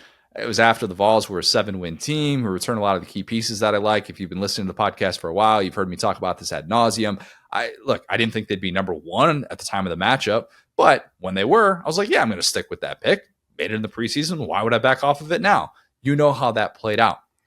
Georgia is again facing a number 1 team, but this time it won't be between the hedges. Mm-hmm. I'm picking the number 1 team in America to win by 3 touchdowns. Texas, big game for this Texas offense. 42-21 Texas. Georgia fans, you're welcome. I'm right there with you. I legitimately think we have done that together because I vividly remember picking Tennessee and I vividly remember going, wait, this taught me something. Don't do this again. And then I got fooled into picking against Alabama every time, just like you. And again, not like fooled, but like I'm talking about respect towards Saban. And I guess DeBoer. I guess Kane Womack as well. I guess. I really I keep saying, hate to be Hugh Freeze here, guys, but I feel like if these teams played again, Georgia would be better than Bama. But unfortunately, it's not what it is. And so, yeah, I think we zeroed in on this. This is the game where Texas has a statement to make. Not about their offense, but about their defense. And we talked about this last week with Oklahoma, but the challenge is just so much bigger this week. A guy in Carson Beck who can space out a defense, right? That, say what you will about who's played this season, but he certainly is the guy for Mike Bobo. That has been, there were plenty of other options. We could have hit the portal. We could have started the Viking. That's over in Kentucky. And so point being, I think that, this defense can solidify itself as the best defense in the SEC. with a strong performance against Georgia. Best And in that's college terrible. football. It can solidify itself as Yeah. Yeah. Because, I mean, who else is, yeah. I mean, Ohio there's no, State. like, Ohio State was the team that's up there, and then you see what they do at Eugene, which, obviously Oregon's going to get its points, but I wouldn't make any argument for anybody else besides Texas if they take care of business in this one. yeah, we have agreed to call their defensive coordinator PK. I might have to give him an additional nickname. That one doesn't quite hit the same, terms of endearment, But yeah, I think that this is a team that is so locked in. As I've said it before, on one side of the ball, we have a team that was last year able to do what Georgia can't do and go into Bryant-Denny and go beat a Nick Saban coached Alabama team and embarrass them in a way that not even Michigan was able to do. But this time it's at home, and this is exactly what you just said. We've seen an offense and a coach and a defense that can take their show on the road, but they've obviously been a little bit better at home. And then you have seen with Georgia, right? A lot of their big wins have been a Tennessee game at home. Whenever they have gone to even a neutral site game in Atlanta, hasn't been going great for him. So I think that, logically, and if you're Kirby Smart, you obviously have every reason to believe you can win this game. You're a two-time national champion. Sark is winless in the college football playoff, and I get all that. But at the same time, these are two coaches that are very much vying for position. When Georgia gets to, or when Kirby gets to Athens, go back and look at that recruiting class. He had more 5-star quarterbacks than he knew what to do with. He ended up with Jake Fromm, who's not, as we often talk about, exactly a 5-star quarterback, but he's right there. He just missed out. Yeah. Yeah. They're talking about Eason, talking about Justin Fields. When you go back and look at the recruiting classes, I mean, it was like nuts. It was like 5-star and 5-star and 5-star. And I had to go back and look at, where these receivers go, and they just haven't been going to Georgia as much. And the reason is Texas Longhorns. If you start to see, I'm not talking about specific battles. I don't want any Georgia fans. So, well, name me a guy. No, I'm just saying A.D. that. Mitchell? Are you talking about that specific guy? No, but I'm saying, if you're sold a certain lifestyle, which is okay, you're going to come to this big city. For Georgia, it's Atlanta. I know they're in Athens, obviously. I can't wait to see what Georgia fans are going to say after this. They're in Athens, obviously, right? But it's, you're right next to Atlanta. We're a team that is a good school. We have lots of money. We can make all of your dreams come through here in Athens with the college experience. Well, Austin brings all those things, for a certain type of 5-star athlete. And we're seeing more and more as, like I said, Texas is in that 2 and 3 teams, maybe even number 1, that's at a certain spending point. And Georgia has not exactly been there in the NIL era, but that's more of Kirby's choice, to be honest. We've seen Kirby opt out of pursuing some guys that made it come down to a money race. Whereas Sark has just said full speed ahead. Let's go ahead and get everybody. Let's get the guys out of Louisiana. Let's get the guys out of Texas. And so point being, like, I'm not going to say, oh, this is a stake in the road game for, whatever king of the SEC. But to a degree, these guys are going to be fighting for the same recruits for the foreseeable future in Steve Sarkisian and Kirby Smart. And one of them badly needs receivers and the other one doesn't. And so if you're Steve Sarkisian and you can go say, hey, look, not only do we have Quinn Ewers, we got this Manning kid behind him too. So if you commit to Texas, we guarantee you're going to be in a great passing offense. Meanwhile, Georgia's sitting here and they're like, you guys like playing tight end? Huh? So point being, I think that for Kirby, this is a game that, to be respected in the same way that Nick Saban was, you win, because every time and time again, we saw Nick Saban with his back against the wall. Oh, Dabo Swinney, he's passing him. Oh, he's struggling against South Carolina. Oh, whatever. And then they just would knock the snot out of this team, whoever it would be. This would easily be the number 2 win for Kirby Smart if he can get it. Number 1, you're not going to be that first SEC, that first national championship. That still takes the cake. But I would put this ahead of the Rose Bowl. I would put this ahead of beating that Oklahoma team. I truly would, with the things we've seen from Texas. I might put that Ohio State win over that Oklahoma win. They were not the better team for 3/4 of that game, too. That's what's impressive. Yeah, and then Ohio State usually does the opposite of that. Kirby usually hangs on. Ohio State had already lost to Michigan and then showed up and played that game with a vengeance. And CJ Stroud was unbelievable. And the throws and the plays that guy was making, you didn't feel like Georgia was necessarily stopping him. And I'm not going to get into the, hey, what if Marvin Harrison Jr. stays healthy? I'm not doing that. But I just think in terms of what he'd still be worse than Malik Neighbors. That's what happens if he's just a fact. There's no opinion here, boys. Look, oh God, I love Malik Neighbors so much. So good. The fact though that number 1 is there, and it's been, I think, very earned. This isn't like some mid-September game in which we're like, Texas got a lot of hype coming into the season, and then this is just going to fall off and it's going to age horribly. If Texas isn't in the college football playoff, I'll be stunned. I'll be absolutely stunned. The wheels will have truly have had to have come off. Like, they are the most bulletproof team in the country right now in terms of the lack of weaknesses that they've shown and the personnel that you could, in theory, like what would be the worst injury for Texas right now? You could legitimately ask questions like that. I'd probably say actually Anthony Hill Jr. on the defense. Is that a crazy thing to say? Like, that would be a worse injury than Quinn Ewers, even as somebody that loves Quinn Ewers. But that's kind of the point, is that Texas has been this monster in the first half of the season. And if Georgia beats that team after what they did coming out of the gates to Bama, it would send such a loud statement to the college football world. And it's on the table. It is very much on the table, even though I am picking against your team, Georgia fans, for the first time in 2 years. Yeah, I mean, I think, and I said this, and I'll probably make this point again. It was 3 years ago that we had, what was his name, whatever, Banks, the special teams coach, had a monkey bite someone at his Halloween house.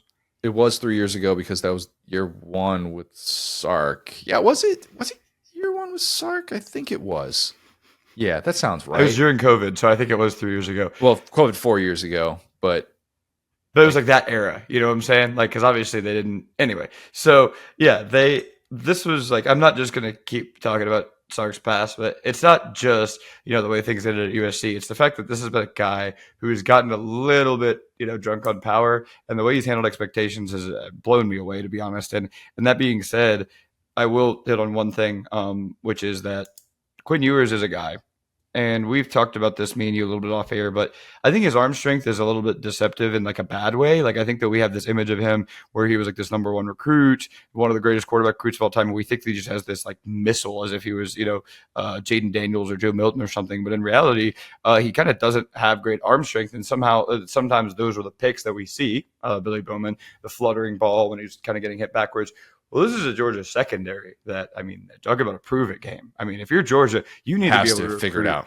You need to be able to recruit 5-star DBs at the end of the day. There's a reason why Major Burns. I'm not worried about that. I'm not worried. Georgia's going to continue to recruit 5-star DBs if they win or lose this game. They could lose this game 100-0, and Kirby's still going to line up 5-star DBs. No, you're right. But what I'm saying? Like, there's a reason why Major Burns has been a staple at LSU, which is that room is among the most competitive and has been since Kirby got there. Because remember, Saban was a former DB. Kirby was Saban's defensive coordinator forever and also a former DB.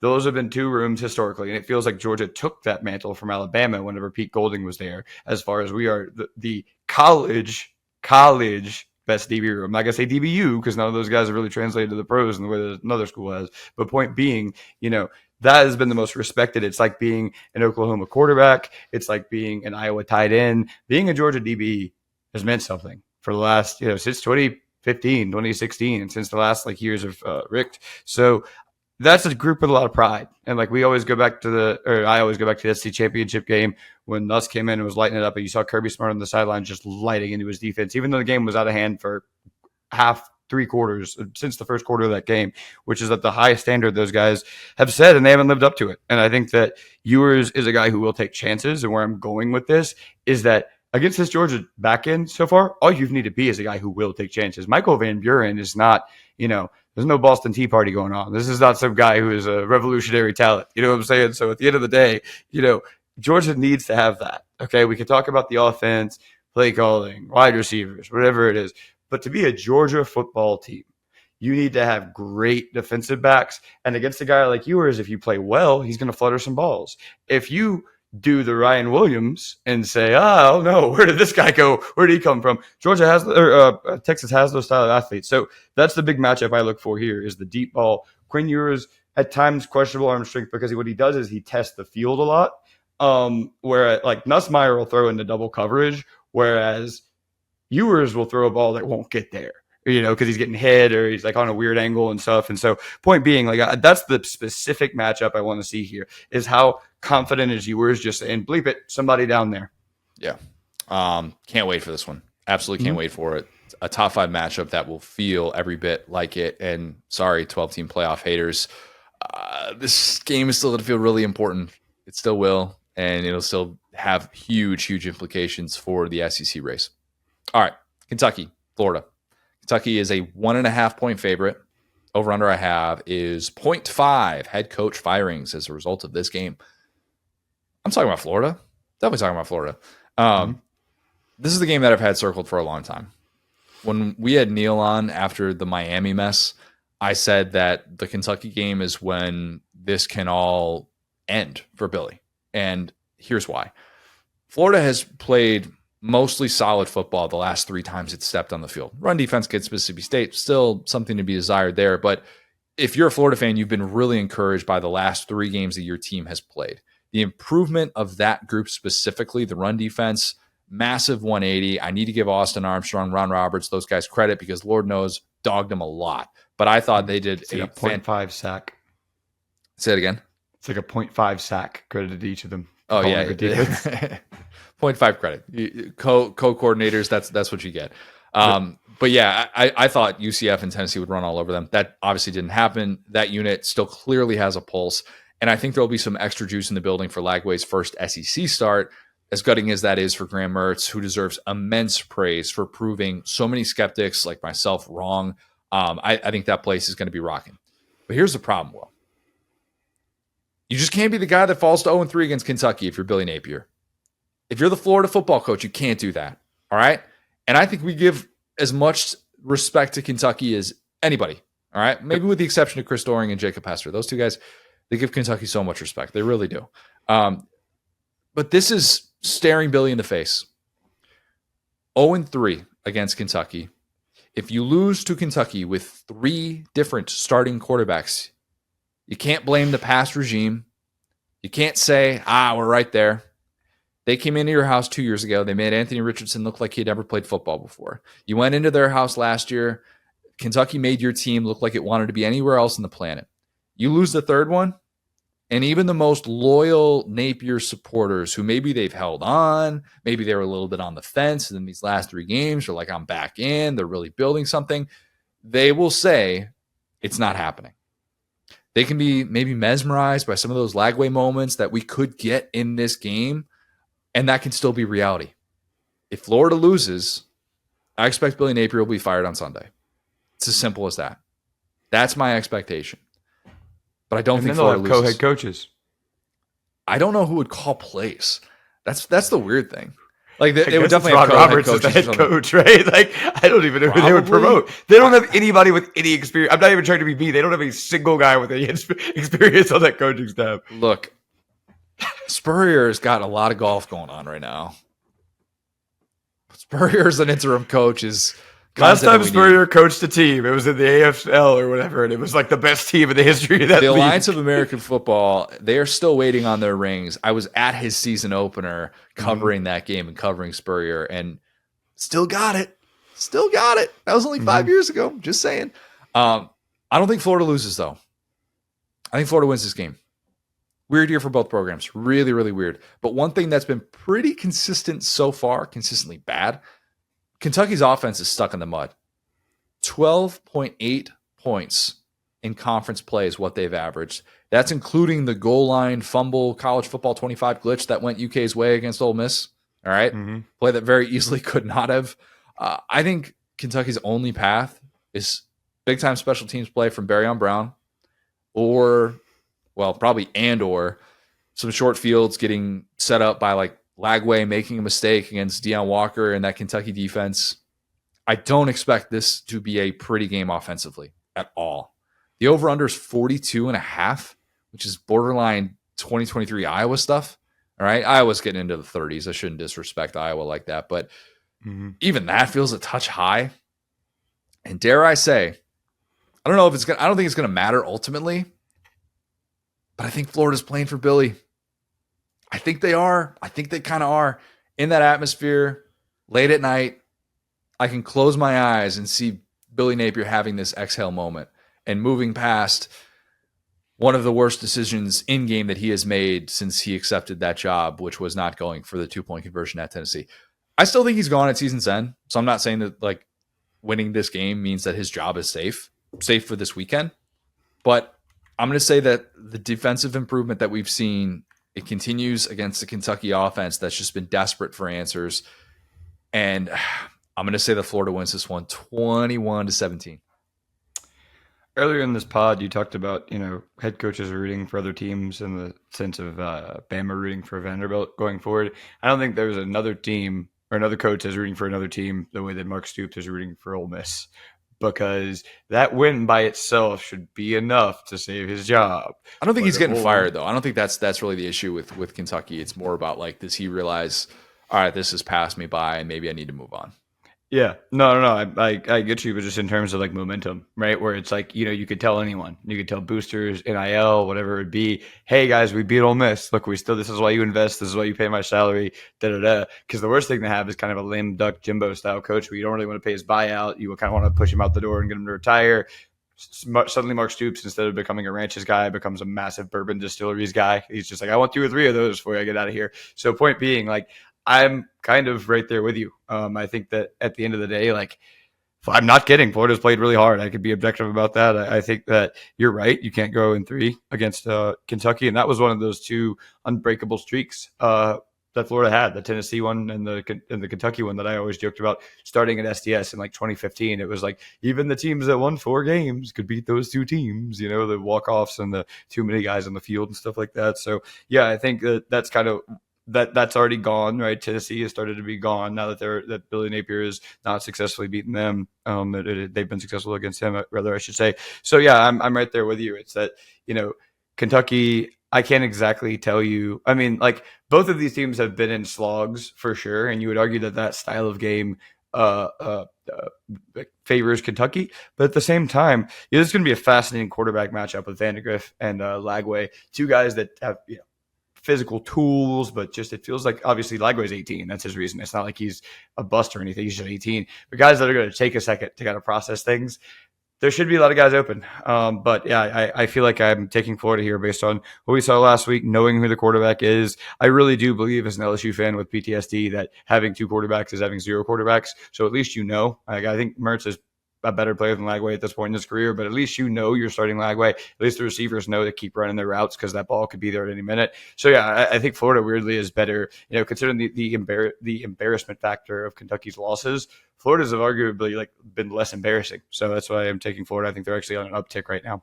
Florida have 2 good losses, people are saying. When you get destroyed, I don't think you get to count it as a good loss. I think that's off the table. You play like an actual down to the wire game, all right, a little bit of a different story. No, A&M and Miami have been even better than we thought coming into the season. But to sit here and say like, oh yeah, you get credit for those losses, yeah, I would agree with that. All right, let's close with some lock of the week. We're down bad, Will, real bad. Worst I've ever been this deep into the season. I'm 2-5. I'm 2-5. All right, I'm just gonna call it what it is. UMass let me down. Mm-hmm. I debated going Nebraska plus 6.5 at Indiana, but I thought I've got too many personal connections to that one, so it's a stay away, definitely. Yeah. And then I realized, what do you do when it looks like there's no hope? Who do you turn to when you can't see the light at the end of the tunnel? Who's that, Connor? Diego freaking Pavia is who you turn to, Will. Clark Lee did it, and I'm doing it too. Vandy's a 25.5-point favorite against Ball State. I'm putting my eggs in the Pavia basket to continue the undefeated start for Vandy at home. Convincing fashion. Win this game by 5 touchdowns. 2 vows here. 2 vows, okay? One is that if Vandy goes undefeated at home, I will bang the drum that Vandy needs to just keep all the construction stuff up, and it's just the new look of the stadium, which shouldn't be hard with how slow that project is going. So just leave all the cranes up. That's practically what Nashville is these days anyways. So just make that kind of the backdrop. Who needs a skyline? Just have a massive 200-foot crane that everybody has to look at while they're trying to kick a field goal. Clearly it's working. All right. The other vow. If I lose and Diego Pavia lets me down and I fall to 2-6, the name of Lock of the Week will change for the duration of this season. It will be the fate of the week. It has to be at that point. All right. I got to acknowledge. I was going to say, if you curse our boy Diego Pavia, I'll feel bad. I'll feel really bad. I will still give out the pick, but I will do so under the premise that I've been extremely fadeable in the first half of the season. I'm not even sure if fadeable is a word, but I just made it one. So there's a lot riding on this. It's nothing Diego Pavia can't handle. True. I love it. I'll always bet on him as we did last week, and that turned up for us. Exactly. All right, let's talk about a guy who saw Diego Pavia last week, JJ Weaver. A little bit of a heads up here, kind of a heavier conversation that we get into, but something I wanted to be able to shine a light on with JJ's experience coping with grief and all the great work that he's doing with that. So here's JJ. Now excited to be joined by a very special guest. It is Kentucky's JJ Weaver. JJ, I've got a ton that I want to get to with you, including your work in a space that's very close to my heart. But first, I got to ask a question that a ton of people are wondering about just in college football as a whole. Um, can you explain the experience of defending Diego Pavia? Because I know you got a sack on him and you guys allowed 20 points. It wasn't like he ran all over you. It was very different than what he did against Bama and the game plan itself. But it just seems like he is an incredibly frustrating guy for a defense to try and slow down. No, most definitely. He's most definitely athletic and he's fast than what he looked like for sure. Um, he's a great guy, you know. We made a lot of mistakes tackling. We missed a lot of tackles on him. He's a physical, short guy, so I give credit where credit due for sure. What is it about his mobility that makes him different than other quarterbacks? Like, is it the tough?ness? Like, you see him coming He's out there. short. Like Yeah. he's so tiny. Like he can like it's crazy. Like the Vanderbilt line is at least like 6'7" and up. So he's literally like trying to can't really see over the lineman. So his ability to see the receivers and looking through the big O lineman is amazing to be a short guy and fast and look he look thick about himself too. So I have a theory that I'm 5'8". I think he's 5'8". Good. for He's sure. Yes, for sure. okay, that's all I need to know. That's confirmation. I see the shots next to him on the line, like with the lineman. You're right. Like their line's really big, but he is so much shorter, and it kind of speaks to how good he's been so far. And I know obviously that was a frustrating ending for you guys. Let's talk about a happier memory for you. Describe the feeling of beating an Ole Miss team that in their house felt like they had everything working in their favor, number 6 in the country at the time, and a game that I didn't see anybody that was picking you guys to win, myself included. We did a better job with tackling and Dark. We contain him more in the pocket. We did do a good job with that against Daria last week against Vanderbilt. So I'll say we were just more excited, you know. First away game, we took like a loss against Georgia that week, that last week too. So we were just hungry about ourselves, you know, and that bye week we just let up about ourselves with Vanderbilt. But we were just excited. It was away game. Tackling was way better. Top 10 team, you know, we took it to heart. So I would say that was an Ole Miss game. We were just when we wanted it more. You held them to 1 of 10 on third down, and it just felt like they couldn't do anything that they usually had been doing in the first month of the season. They held the ball for like 20 minutes in that. What did you guys figure out about defending that Lane Kiffin, Charlie Weiss Jr. offense? We just gotta win the first and second downs. That's how good they are with they beat people with their fast pace. And we have to control it. And we did. We had to control the game all speed. So they couldn't get too fast paced a lot. So I'll say that just stopping the first and second down on them. How did that compare to Louisville last year? I know you spent time there. You went to high school there. That's got a special place in the hearts of many Kentucky fans. But what was the Ole Miss better than the Louisville win, or maybe not quite on par with that?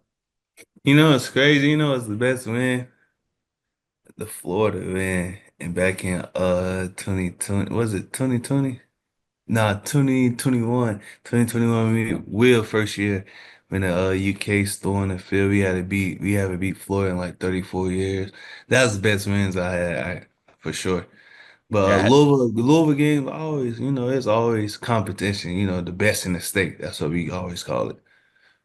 yeah, that game in 21. Yeah, it was first time that they had beaten that you guys had beaten Florida at home in, Mm. since the 80s and stuff like that. And I remember I think my brother and sister-in-law, I'm pretty sure they were there at that game. And like uh, his her mom was like crying with how emotional it was that night. I'm like, that's a hard thing to do in a regular season No, game in for this day and sure. age in college football. I want to dig into your background because I believe what you're doing is incredibly important on UK's campus and beyond. And I remember watching Lauren Sisler's piece on you a few years ago about how your teammates didn't even know that you had six fingers, and that was something that you talked about, like with the custom gloves and everything. And you went to local schools. You talked about the importance of embracing your uniqueness and this message that you were trying to send as well. And you've also been a big time advocate for coping with grief after what you experienced in 2020. Could you explain to our listeners? And I know you've talked about this on a variety of different platforms, but if you don't mind, can you explain to our listeners kind of how and why you started Perfect Fit Support Group? Back in my sophomore year, my true freshman, I redshirted in 19. My father got murdered by four young teenagers, broke in his house and shot him and killed him. That was in 2020, like July 19th, July 19th. I can never miss that day. Right before camp, man. So, I was so dedicated then. Right after that, August 29th, I lost my head coach, Rob Reeder.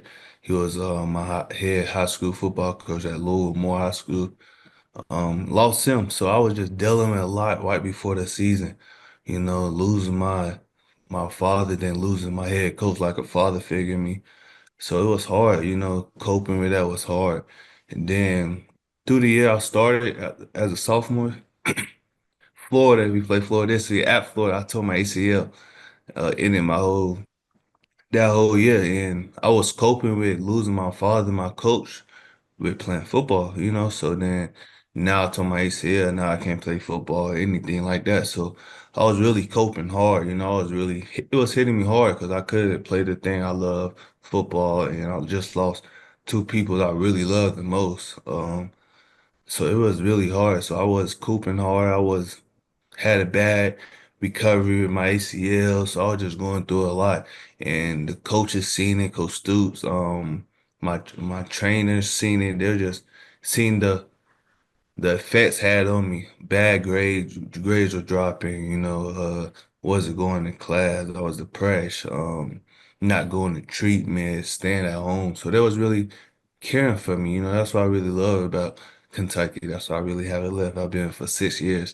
So they just love me, Coach Stoops really set me down in his office one day. He lost his father his sophomore year of college, he told me how he coped with it. So I took his advice and he helped me get a therapist, and the therapist helped me a lot and made me want to help others, at University of Kentucky at the time and back in 2020, it was hard to find a therapist or find somebody to go help because COVID took over. So it was hard for me to cope. So now I want to do something. That's why I started a Perfect Grit Grieving group because I want to be the voice. Yeah, I think that's an interesting point to bring up is being virtual when you're getting that support. It works for some people, it doesn't work for everybody, and that experience of being virtual with a therapist or something like that, as opposed to actually being in a room with people that have experienced something that you've experienced. It's a very different feeling, and so to start this group at a place that obviously, look, Kentucky is there are tons and tons of resources that you guys have available at your disposal. But where did you see the need in helping people that are dealing with loss at that time, and what kind of got this thing off the ground to where you were able to actually get people that were dealing with loss in their own way?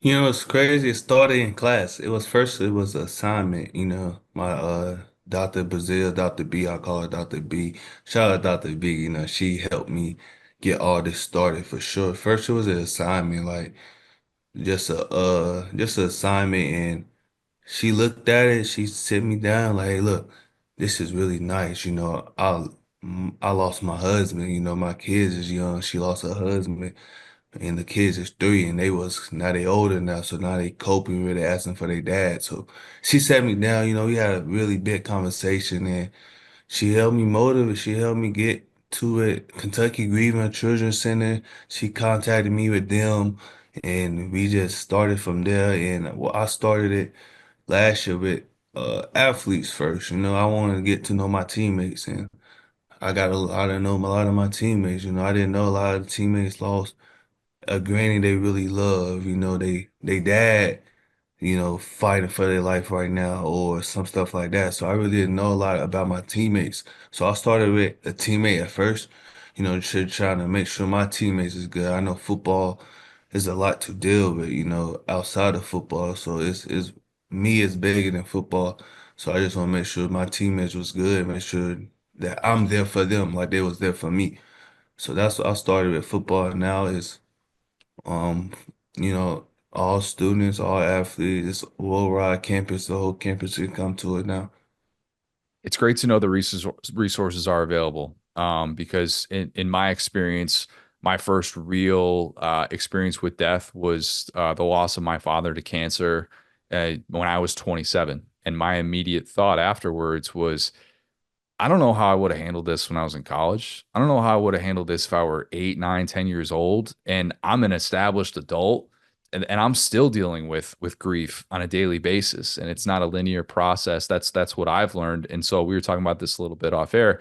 I've been with a group called New Hope for Kids since 2018, and I felt this calling, kind of similar to the calling that you talk about, to just be able to have a group that does great work and as a grief facilitator dealing with kids that are dealing with loss. And I felt a calling to want to help out in any way. And I am by no means a grief expert or anything like that. One thing I've learned is everybody deals with grief in their own way. I don't know. I can't explain your grief. You probably couldn't explain my grief and anybody else's, but having those resources available is such an important thing to know at a time when so many people, a common denominator in grief is feeling alone and feeling like there's not anything available. How surprising has it been for you to see this response and to see how you feel like you can unite people in a way, and in giving them that platform to be able to speak freely about issues that maybe they're sharing publicly or maybe they're not? It's really an honor. It's really an honor for myself. I really felt the love now. I really feel like, okay, now this is really an issue that people really need to solve now, like with me. So I really appreciate the love. I'm really honored, but I'm a caring person. I want to make sure everybody else is great. I know what I went through. It hurt me so bad that I want to help make sure nobody else don't go through what I went through with grieving. So like you said, everybody else grieve differently. I want to make sure everybody understand grieving and make sure they okay from grieving. How do you want to see this thing grow? What would be kind of the next step? You talk about like at first it's just like athletes. You want to Yeah, make sure for that your sure. teammates are good, like getting campus wide. Like how can it continue to be something that spreads and make sure that people are aware that there is this resources because you're right. Like the college age student, it's kind of the forgotten about. Like even New Hope for Kids, we do such tremendous work, and adults can come to the center and they can get the grief facilitating that they need as well while their kids are there, but it's kind of an 18 and under deal. And then college, you're kind of off on your own in your own world. Like how can you continue to expand what you're doing and make this even bigger than what it currently is? Not too long ago, I went to Denver, and I went to Josie's house. Josie's house is a grieving a support grieving center. It's big. Any younger kids, adults can go there too. It created by a former quarterback. He's a now 49ers quarterback coach. I'm gonna get the name from Slats. I forgot his name, but I went there. I loved it. We went there for me and Dr. Bazil and Aim and Abby who helped me, Emily who helped me with the perfect fit grieving group. My therapist, she's a therapist that helped the perfect fit. Shout out to Emily too. But we went to Denver, Colorado for the grieving support for children, a big organization, a big event was happening. So, but I took a lot of notes, I took a lot, but here in Kentucky, the grievance group, they meet at churches, but I want to start a house. like Josie's house. I want to have the perfect fit house, instead of people meeting at churches and stuff like that. They just can come to the house and get the help there. Yeah, you're right. That's, an important thing because sometimes, people associate grief with what's your religious background, and grief doesn't know, denominations or anything like that. And I think that's a really important point to bring up and something to keep in mind. You're up for the Werfel Trophy.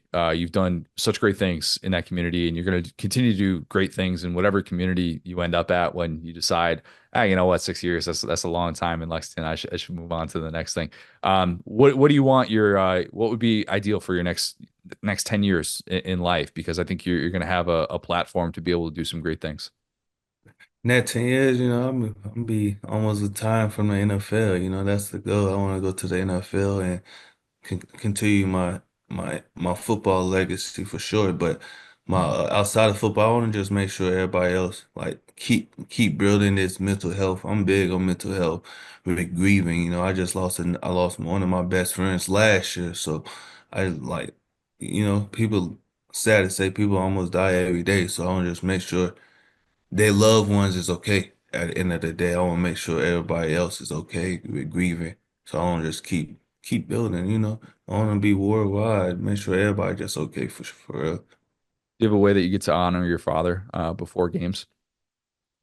I get I got like 4 or 5 cleats, custom cleats, with my father's face on it with one of them got like me and my brother's face on it with him with the pictures on it. So I wear like custom cleats with him sometimes and just I pray, make sure he's always listening, him and for sure.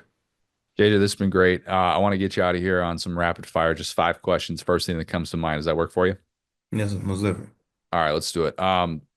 First one, your favorite thing to do on a football field is what?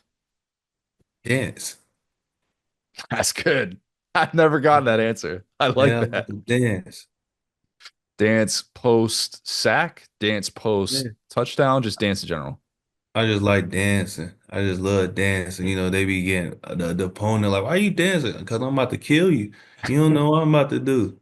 I'm just dancing, having fun. You think I'm gag? I'm gonna take this serious. That's just I just dance. Tougher to dance against the up tempo teams like Ole Miss. Not enough time in between snaps there. Not for sure. But once we get it stopped though, like I said, we gotta stop him first and second down. We was doing that, so I was dancing. That's a good point. That's a good point. All right. What's your favorite place to eat in Lexington, and why is it Roosters? Oh no, I don't know about Roosters, but I'll say um, um Mount Fuji Fuji. Okay, where's that at? is on campus. It's a hibachi spot. Never turn down hibachi ever. Yeah. Yeah, it's the best. It's best. Roosters is some of the best wings I've ever had, and I went there with your boy Cash Daniel actually back in the day in Lexington. Had a good time. Really enjoyed it. Okay, in your college career, which non-UK player has been the hardest guy to bring down? Uh, Chris Rodriguez. No, non-UK. That's I knew you were going to go Oh, there. I knew you were going to go there. How about non-UK. non-UK guy? Yeah. Wait, say the question again. So any non-Kentucky player, which non-Kentucky player during your college career has been the Oh, toughest to bring down? I played a lot. Najee Harris. I That's played a against good one. Najee in 2020 for sure. Oh, good Lord. Yeah, I got two TFLs on him though as a young sophomore for sure. That's not an easy thing to do. That's a Not large for man. sure. Yeah. Okay, what's the loudest road stadium that you've played in? South Carolina. Good answer. Do you like the Gamecock noise that comes on and how often that is? Should they do that a little bit less There often? you go. That's why I love dancing because when they do that, I'd be like, okay, this is kind of lit. I love this You for dance to sure. Sandstorm, don't you? Oh yeah, most definitely. Yeah. All right, last one for you. Last year you said after the Florida win that you knew from the game planning you guys did and watching film that you knew Florida wouldn't be ready for you. How do you feel about that this year? I feel the same way. We just gotta keep studying game planning. They gotta nice offense. They second string quarterback coming up. He's a great player. He's 6'4", 240. He's like a little A train, like Anthony Anderson. So it'd be a good game plan. We just gotta contain him in the pocket like we did Anthony Richardson back in 20 when we played him. 22. Yeah. Yeah, It's tough. 22. Years blend Yeah, for together. sure. Like 22. So we just gotta contain the pocket and tackle, tackle, tackle, tackle. We'll circle back. We'll see if DJ Lagway ends up being the toughest guy to bring down in your college career. Big dude, very, very talented. But yeah, know that that's going to be a very, very fun one on Saturday. JJ, this has been awesome, man. Really appreciate the time. I wanted to have you on for a while to talk about what you're doing, and so I'm glad we got to do this. Best of luck with everything you've got going on and off the field, man. Yes, sir. Thank you so much for having me. All right, well, lad of the week. You want to start? You want me to start? Good. All right, I'm going to start with Ray Davis. Been a very Kentucky heavy pod today, I realize, but friend of the program as well. Ray Davis had himself a night on Monday Night Football. The former Kentucky tailback, former Vandy tailback, former Temple tailback. James Cook, if you didn't see, he was a late scratch for the Bills. It looked like Ty Johnson was going to kind of be the guy. He ends up getting the first carry of the night, and then Ray Davis gets an opportunity. Boom, kind of all she wrote. 152 scrimmage yards he had a ridiculous grab on that vintage Josh Allen throw. So happy for that dude because, his story got to be told on that stage. Fitting that it was Laura Rutledge on the sideline as well. Mm-hmm. Lord knows. Always is, it feels like. Yeah. Yeah, I know, right? She's got to tell his story plenty of times on SEC Nation and whatnot, but it's a story that he told on this show, growing up in San Francisco, ending up in a homeless shelter, leaving his family, going to boarding school in New York, like just a guy that's been through a lot at this point in his life and comes off so unbelievably genuine and is very, very well liked. He has the breakout, kind of first season at Temple and then parlays the Vandy opportunity into getting a chance to be the feature back at Kentucky. And now he's making big time plays in the NFL. He's going to be 25 years old in a few weeks, Will. He's going to be 25. Yeah. For a guy that's in his rookie season in the NFL. Been around for a bit. So seeing him do these things at this stage of his career is really important. He's kind of got to make it work in the first 2 years. Otherwise, people are going to be like, you're 27? What do you mean? Practice squad? He's got to be able to get some of these moments, and he's taking advantage of his opportunity, which is just great to see. Think about this. He's only about a year and a half younger than Josh Jacobs. Oh, right? He is a year and a half older than his Monday Night Football counterpart, Breece Hall, who is in year 3 in the NFL. So, yeah. I love it when NFL people discover someone that we talked about a ton at the college level, and that's kind of what was happening with Davis.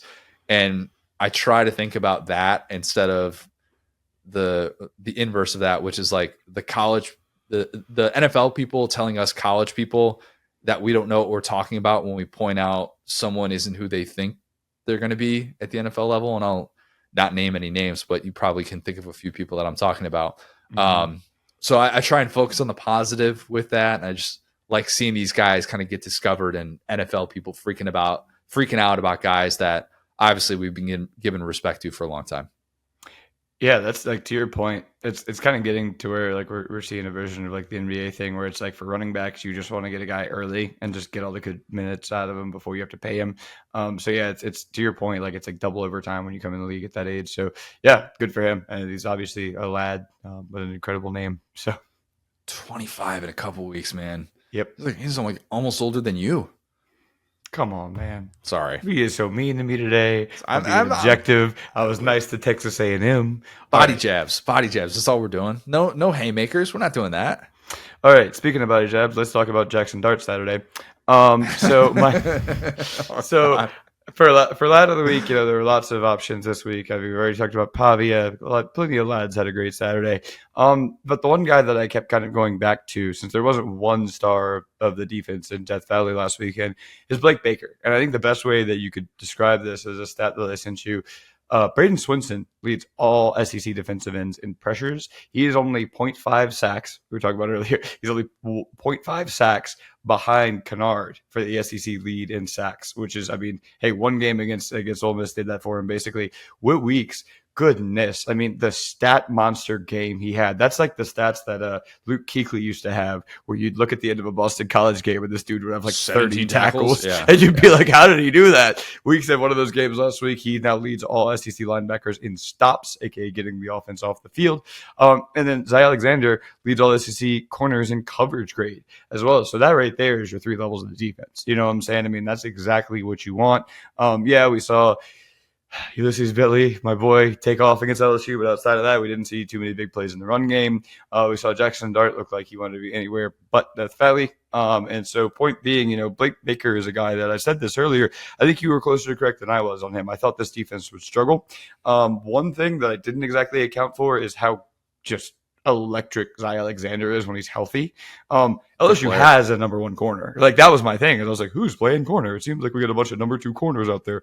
Well, when that guy's healthy, everything falls into place, because it doesn't exactly matter who's playing the star position, right? It's like, well, if we put this guy on Ole Miss's number 1 receiver, they got 3 good receivers in this game, but, you know, one of them goes down, one of them doesn't really get going, and suddenly it's just the one. So, yeah, I think it's really, really crazy to say, okay, you guys are going to implement this blitz happy off defense, which, like I said at the top, number 4 nationally in sacks, but we're going to trust these DBs that, I mean, man, the Enterprise Rent-A-Car was just smacking their lips at these DBs after the last 2 years they put on tape with, you know, Major Burns and those boys. So the fact that they have instilled confidence on the back end of that defense is something I could not have anticipated. Is Alexander making that massive pick against Jackson Dart at the end of the game. So, yeah, and one thing I do want to say, too, I don't know if you've checked out Braden Swenson's Twitter, but boy, howdy, is he a funny dude.